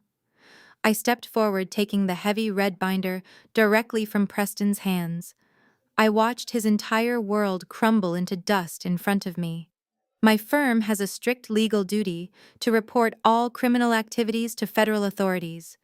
I explained, my voice completely merciless. A copy of this exact forensic audit was electronically submitted to the district attorney's office and the Federal Bureau of Investigation precisely 10 minutes ago. "You are not getting a severance package, Derek. You are getting a federal indictment. You are going to prison, and your fake life is officially over." The absolute reality of federal prison finally broke Derek completely. His knees buckled and he collapsed onto the marble floor right next to his sobbing mother. He buried his face in his hands, letting out a pathetic hollow sound that echoed terribly in the grand foyer.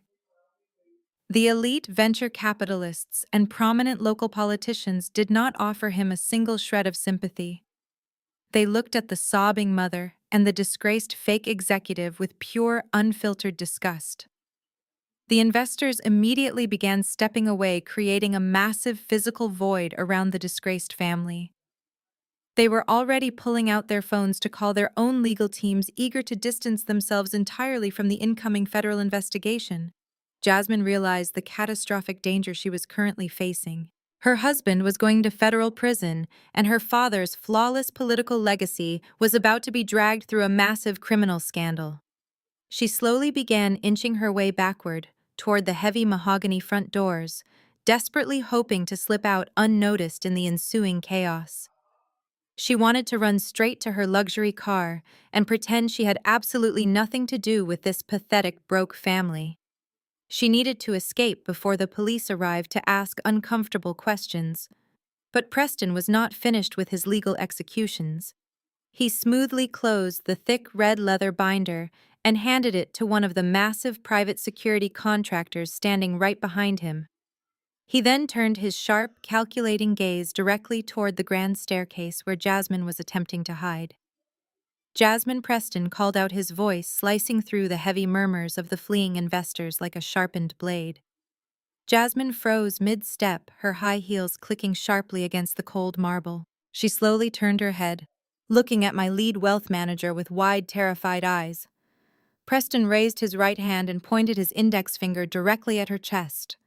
More specifically, he pointed at the massive glittering piece of jewelry resting beautifully against her collarbone.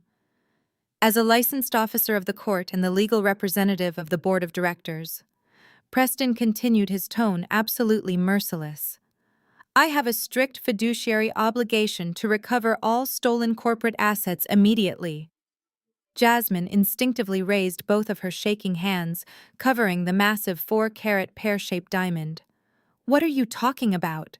she stammered, her voice trembling uncontrollably under the intense pressure. "This was an anniversary gift from my loving husband." "It was a gift purchased entirely with grand larceny," Preston corrected her loudly, ensuring the mayor's chief of staff heard every single word. On October 14th of last year, Derek authorized a fraudulent wire transfer of exactly $53,000 to a fake shell company he created.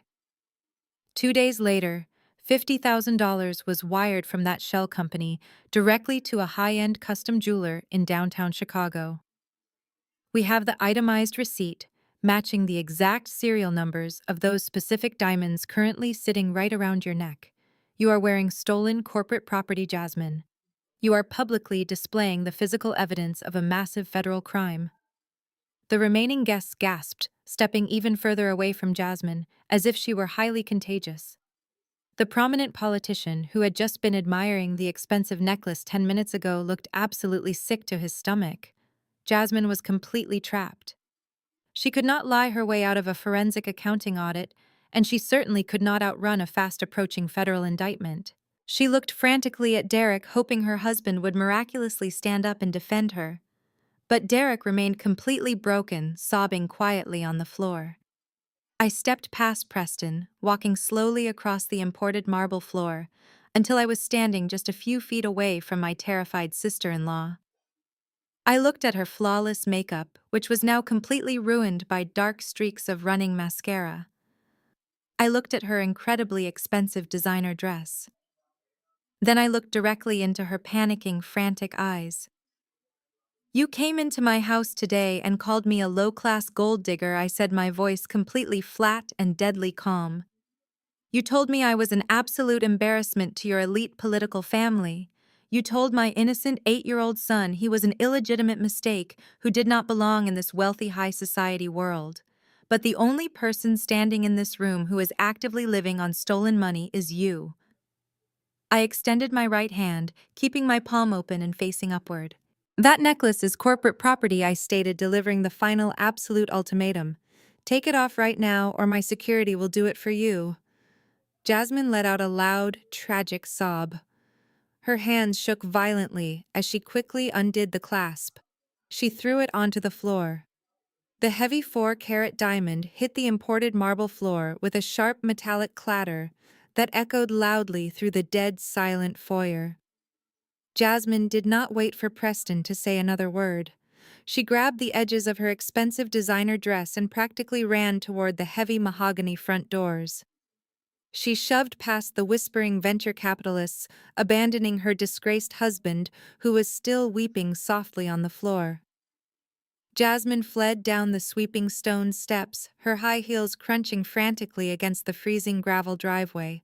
She threw herself into her luxury sedan, slammed the door, locked it, and sped off into the bitter Chicago afternoon, leaving Derek to face the federal authorities entirely alone. Preston looked down at the stolen necklace gleaming against the cold marble. He casually motioned to one of the massive private security contractors.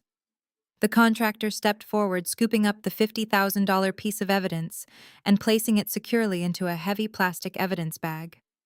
Preston then turned his cold, clinical gaze toward Derek and Patricia. "The 60 minutes are officially up," Preston announced, his voice booming with absolute legal authority. "The grace period for voluntary departure has completely expired. You are now criminally trespassing on private property." Preston gave a sharp, decisive nod. The two elite extraction specialists moved with terrifying mechanical efficiency. They were massive men, easily over 6 feet tall, heavily muscled, and completely devoid of human empathy. The first contractor walked directly over to Derek. He did not ask him to stand up. He reached down, grabbing the expensive fabric of Derek's custom-tailored suit jacket, and hoisted the grown man to his feet with completely effortless force. Derek stumbled wildly, his face pale and covered in cold sweat. He did not fight back. The reality of his impending federal indictment had entirely broken his spirit. The contractor forcefully marched Derek toward the front door, treating the former fake chief executive officer like a common vagrant. The second contractor approached Patricia. She was still standing near the base of the grand staircase, clutching her heavy wooden cane with white-knuckled desperation. "Madam, you need to exit the premises immediately," the contractor commanded, his deep voice completely flat. Patricia looked up at the massive man in tactical gear, and her false matriarchal arrogance finally completely shattered. The realization that she was entirely broke, homeless, and publicly humiliated in front of the city elite crashed down upon her. She let out a loud, pathetic wail, dropping her cane entirely. The heavy wood clattered loudly against the marble, but she did not even reach for it. She stumbled backward, her custom black silk dress dragging heavily on the floor. "I am not leaving!" Patricia shrieked, her voice cracking violently with absolute terror. "I have nowhere else to go. My cars are gone. My bank accounts are completely frozen. You cannot just throw a grieving mother out into the freezing winter wind." The contractor did not argue. He simply stepped forward, firmly gripping her upper arm, and began physically guiding her toward the open front doors. Patricia fought wildly, thrashing her arms and kicking her feet, but she was completely powerless against the highly trained security professional. He marched her out of the warm, luxurious foyer and directly out into the bitter, biting cold of the Chicago afternoon.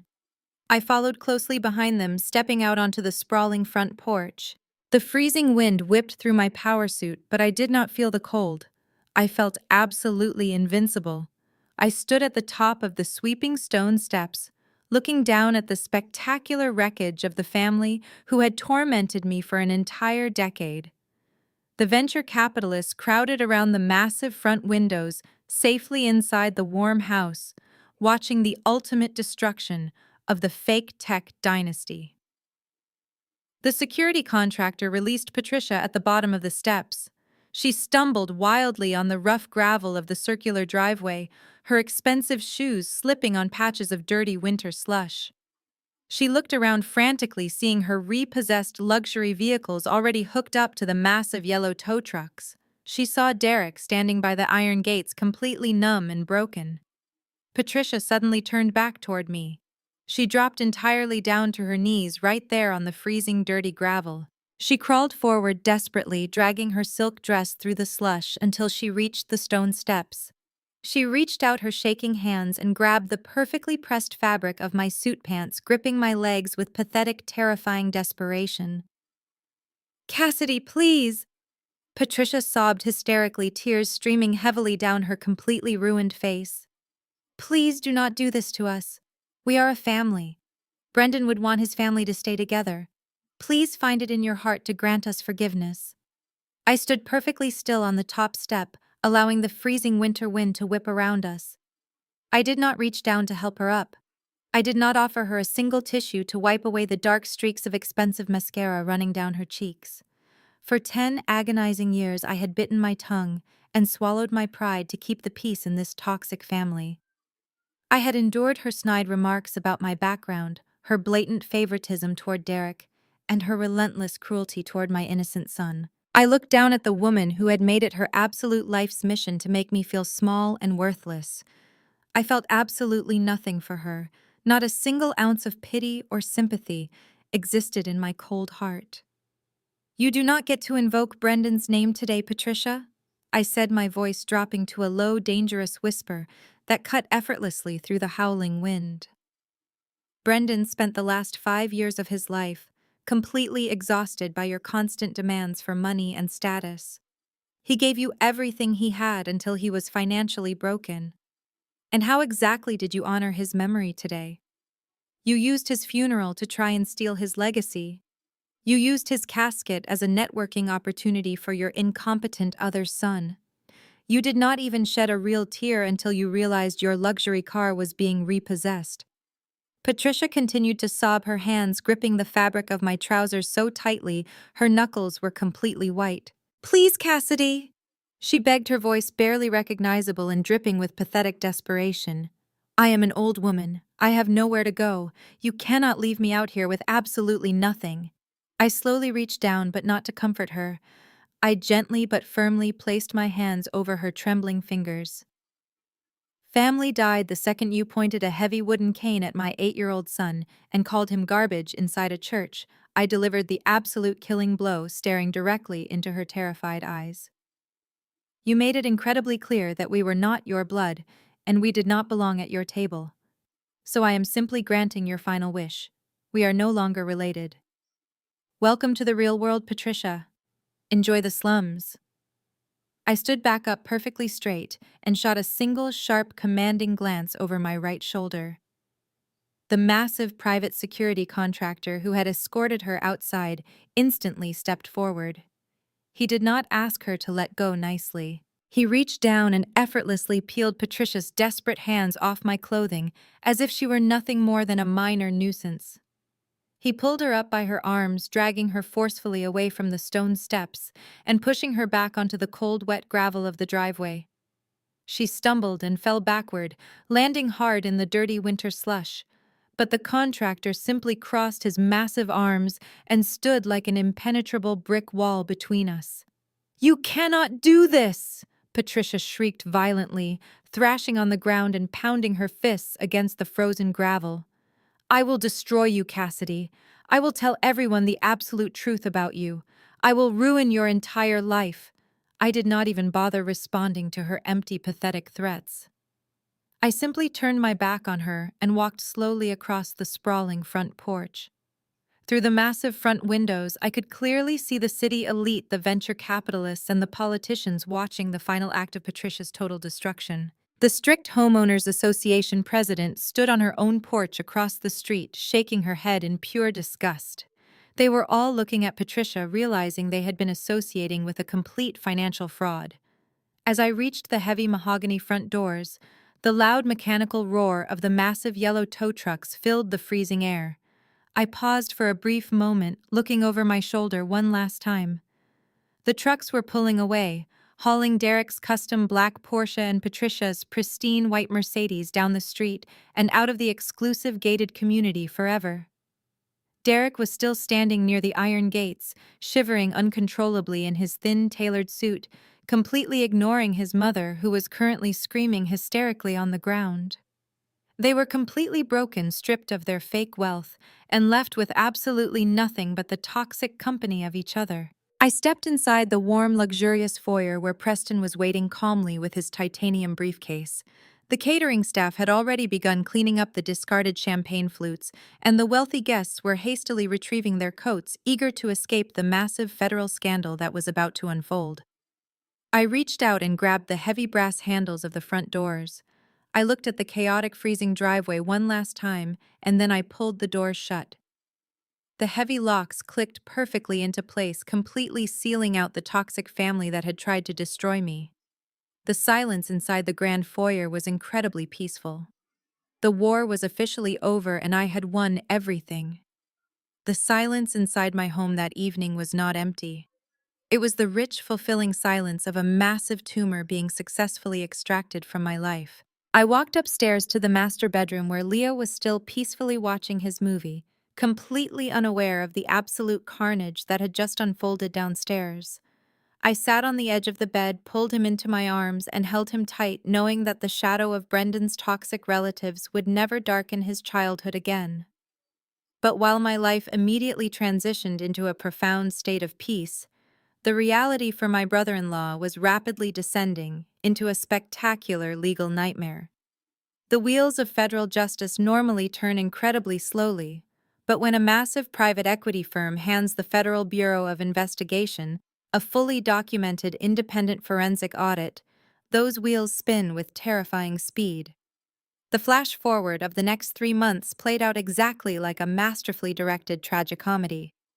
It began precisely 4 days after the funeral. Derek was officially indicted by a federal grand jury on 7 distinct counts of felony wire fraud, corporate embezzlement, and grand larceny. He had genuinely believed that my legal threats in the grand foyer were just a dramatic bluff. He actually thought he could lay low in a cheap motel and let the situation entirely blow over. He was violently awoken at 6 o'clock in the morning by the deafening sound of a tactical battering ram smashing through his cheap wooden door. Half a dozen armed federal agents swarmed the tiny room, dragging him out of a stained mattress and tossing him face down onto the cheap carpet. The man who had proudly stood in my living room boasting about international market expansion was hauled out into the freezing parking lot, wearing nothing but wrinkled sweatpants and handcuffs. The local news stations got a tip about the arrest. They broadcasted the humiliating footage across every morning channel in Chicago, ensuring that every single venture capitalist who had attended the funeral reception saw exactly what happened to the fake chief executive officer. Derek immediately assumed he could simply buy his way out of the legal mess.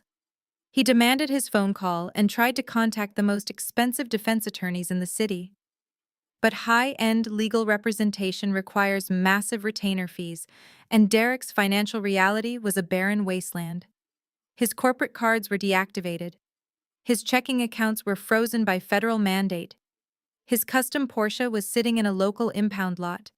He did not have a single dollar to his name, and Jasmine had cut off all communication. When the prestigious lawyers ran a background check and saw the federal freeze on his assets, they all immediately declined his high-profile case. The former titan of industry was legally forced to rely entirely on the state. Derek was assigned an overworked, underpaid public defender who was currently juggling 70 other criminal cases. I received a copy of the official court transcripts from his initial bail hearing, and reading them was incredibly satisfying. Derek stood before a federal judge, attempting to use his arrogant corporate buzzwords to explain away the stolen $1 million. He claimed it was a simple accounting error. His exhausted public defender barely looked up from his legal pad, letting Derek dig his own grave in front of a judge who had absolutely zero patience for wealthy frauds. The judge denied his request for bail, citing him as a severe flight risk due to the stolen funds. Derek was remanded immediately to the county correctional facility. The harsh reality of his situation finally crushed his massive ego into dust. He went from dining at exclusive steakhouses to sitting in a bleak concrete cell wearing a standard-issue jumpsuit. His public defender informed him that the federal prosecutors were not offering any lenient plea deals. Because the forensic audit was legally airtight, the district attorney was aggressively pushing for the maximum penalty allowed under the law, without any chance of early parole. Derek faced 5 to 10 years in a federal penitentiary. 10 years of his life completely erased because he was too arrogant to appreciate the generous fake job he had been given. He tried to send me a letter from the county jail, begging me to drop the charges, claiming Brendan would not want his brother locked in a cage. He promised he would pay me back every single dime if I just let him walk free. I did not even open the heavy envelope. I simply dropped it directly into the paper shredder in my home office and listened to the satisfying mechanical hum as his pathetic apologies were sliced into tiny, meaningless ribbons. While Derek was busy rotting in a concrete cell, my sister-in-law was experiencing a completely different kind of corporate execution. Jasmine's powerful political family immediately went into absolute crisis control the very second the federal agents arrested Derek. Her father, the prestigious Chicago alderman, was running for a highly contested re-election, and a massive federal embezzlement scandal involving his own son-in-law was absolute political poison. He deployed his personal army of ruthless defense attorneys and aggressive public relations managers to completely sanitize his daughter's public life. Within 48 hours of the arrest, Jasmine formally filed for divorce, citing irreconcilable differences and extreme emotional distress. Her family did not just end the marriage, they completely scrubbed Derek from their entire recorded history. Every single photograph of Derek was permanently deleted from Jasmine's heavily curated social media accounts. The expensive leather-bound wedding albums were literally thrown into an incinerator by her father's campaign staff. Her father's office issued a massive press release painting Jasmine as the innocent, traumatized victim of a masterful financial sociopath who had cruelly deceived their loving, honest family. But the Federal Bureau of Investigation did not care about her political spin. Federal agents raided her luxury condo and confiscated every single designer handbag, expensive watch, and pair of custom shoes Derek had ever purchased for her, knowing they were bought with stolen corporate funds. Jasmine was ordered by her furious father to pack her remaining cheap bags and leave the city entirely until the negative press completely blew over. She was shipped off to a secluded family cabin in upstate New York, banned from using her social media accounts, and forced to live in absolute political exile. She avoided federal prison because she officially testified against Derek, but she lost her elite social standing forever. But the absolute harshest reality fell squarely onto Patricia's shoulders. For an entire decade, she had paraded around the wealthy suburbs, acting like a grand royal matriarch, looking down her nose at anyone she deemed beneath her. She had built her entire identity on the illusion of limitless wealth and superiority. When the 60-minute eviction timer ran out that cold afternoon, my private security team physically escorted her off the estate, with nothing but 2 cheap suitcases, filled with whatever wrinkled clothes she could hastily grab. With my secret financial subsidies permanently severed her bank accounts, dried up in a matter of days. She had absolutely no income, no secret trust fund, and no real estate to fall back on. The woman who used to complain loudly if her imported champagne was slightly too warm was aggressively forced into a dingy, drafty one-bedroom apartment on the absolute worst side of town. It was a bleak, depressing concrete building situated right next to a loud, elevated train track.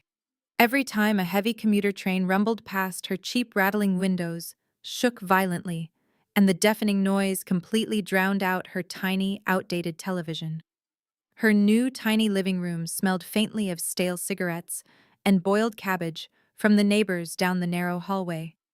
There was no imported marble foyer to greet her guests. There were no expensive crystal chandeliers catching the afternoon light. There was just cracked linoleum flooring, peeling yellow wallpaper, and a rusty kitchen faucet that dripped relentlessly all day and night. She no longer had a pristine white Mercedes to drive. She had to learn the local public bus schedule and stand shivering in the freezing snow just to buy cheap groceries. Desperate and completely terrified of her new impoverished reality, Patricia tried to leverage her old high society connections.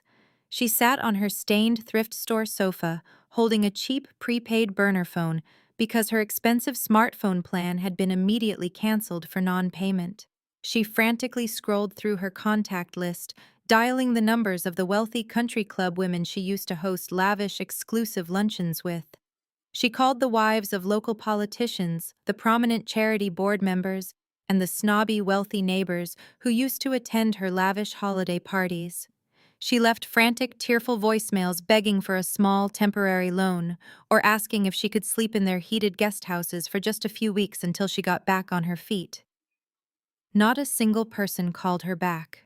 The wealthy elite of Chicago are incredibly fast at identifying a sinking financial ship, and Patricia's name had become completely toxic overnight. They had all seen her humiliating public meltdown on my front lawn. They all knew her son was a convicted felon who stole money to buy fake luxury items. Her former friends did not just ignore her pathetic calls, they completely blocked her phone number. When Patricia tried to walk into her exclusive country club to demand a personal meeting with the board of directors, the security guards stopped her directly at the front gate. They publicly informed her in front of several other wealthy members that her membership had been permanently revoked due to unpaid dues and massive social disgrace. She was turned away like a common beggar. Patricia was finally forced to sit completely alone in her freezing, drafty apartment, staring at the peeling wallpaper and realizing that her entire worth as a human being had been entirely funded by the exact woman she had treated like absolute garbage. While Patricia sat shivering in the dark, reflecting on her absolute ruin, the winter frost slowly melted away from my $4 million estate. Months passed, and the bitter freezing winds of Chicago were eventually replaced by the warm, gentle breeze of early spring. I walked out onto the sprawling private balcony of the master suite wearing a comfortable silk robe. The morning sun felt incredibly warm against my skin, a stark contrast to the icy chill of that humiliating funeral day. I leaned casually against the smooth stone railing holding a steaming ceramic mug of dark roast coffee. I took a slow, quiet sip, savoring the rich flavor and the absolute unbroken silence of my home. There were no arrogant brothers-in-law pitching fake corporate expansions in my living room. There were no manipulative matriarchs barking orders at hired catering staff. There was only peace. I looked down at the massive, manicured backyard. The heavy iron gates were securely locked, and the perimeter was completely secured. Below me, running wildly across the bright green grass, was my 8-year-old son. Leo was laughing so hard, his voice echoed joyfully across the expansive property. He was no longer the terrified little boy hiding his tears in the dark, freezing shadows of a church pew. He was absolutely glowing with the carefree happiness that every child rightfully deserves. Chasing closely at his heels was a clumsy, energetic golden retriever puppy we had adopted just a few weeks ago. Leo threw a bright yellow tennis ball across the lawn, and the puppy tumbled over its own oversized paws trying to catch it. Seeing Leo smile like that, completely unburdened by the toxic weight of his father's relatives, was worth every single calculated move I had made. I watched the golden retriever tackle Leo into the soft grass, covering his face with wet, sloppy kisses. I took another sip of my coffee, reflecting on the massive lie that society constantly pushes about bloodlines. Patricia and Derek were Brendan's actual blood. They shared his exact DNA, but they brought absolutely nothing into his life except chaos, manipulation, and relentless financial drain. They used the concept of blood relation as a weapon to demand unconditional loyalty while offering zero respect in return. They believed that simply being related gave them the divine right to abuse, belittle, and steal. But true family has absolutely nothing to do with shared genetics or a common last name. Family is not about who was standing in the hospital room when you were born. It is entirely about who stands in front of you when the absolute worst storms of life arrive. It is about the people who actively choose to protect you from the harsh realities of the world. Brendan loved Leo, but he was fundamentally too weak to shield his adopted son from the vicious judgment of his own mother. I refused to make that same fatal mistake. I did not just build a massive private equity firm to accumulate wealth. I built a financial empire to construct an impenetrable fortress around my child. I built a world where no one would ever have the power to make him feel small, illegitimate, or unwanted ever again. I became the monster the greedy vultures never saw coming, precisely so my son would never have to fight them himself. I smiled, lowering my coffee mug and taking one final deep breath of the fresh morning air. The tech company was thriving under entirely new, competent leadership. My investment portfolio was completely secure, and most importantly, my tiny, beautiful family of 2 was entirely safe. If you have ever had to sit silently at a dinner table and smile through the blatant disrespect of people who genuinely thought you were weak, remember this exact story. If you have ever been belittled by in-laws or judged by toxic relatives who confused your quiet patience with helpless submission, do not waste your breath arguing with them. The absolute best revenge is not engaging in a public screaming match. It is not crying or begging for their basic respect. The best revenge is quietly letting them dig their own massive graves while you secretly purchase the deed to the entire cemetery. Let them underestimate you. Let them believe they hold all the power while you silently pull every single financial and legal string behind the curtain. Have you ever been forced to completely cut off toxic family members to protect your own peace? Have you ever had to outsmart manipulative relatives who tried to tear you down? Share your personal story in the comments section below, because there is absolute power in realizing you are not alone. Hit that like button if you believe in protecting your peace at all costs, and make sure to subscribe to the channel for more stories of ultimate karma and absolute revenge.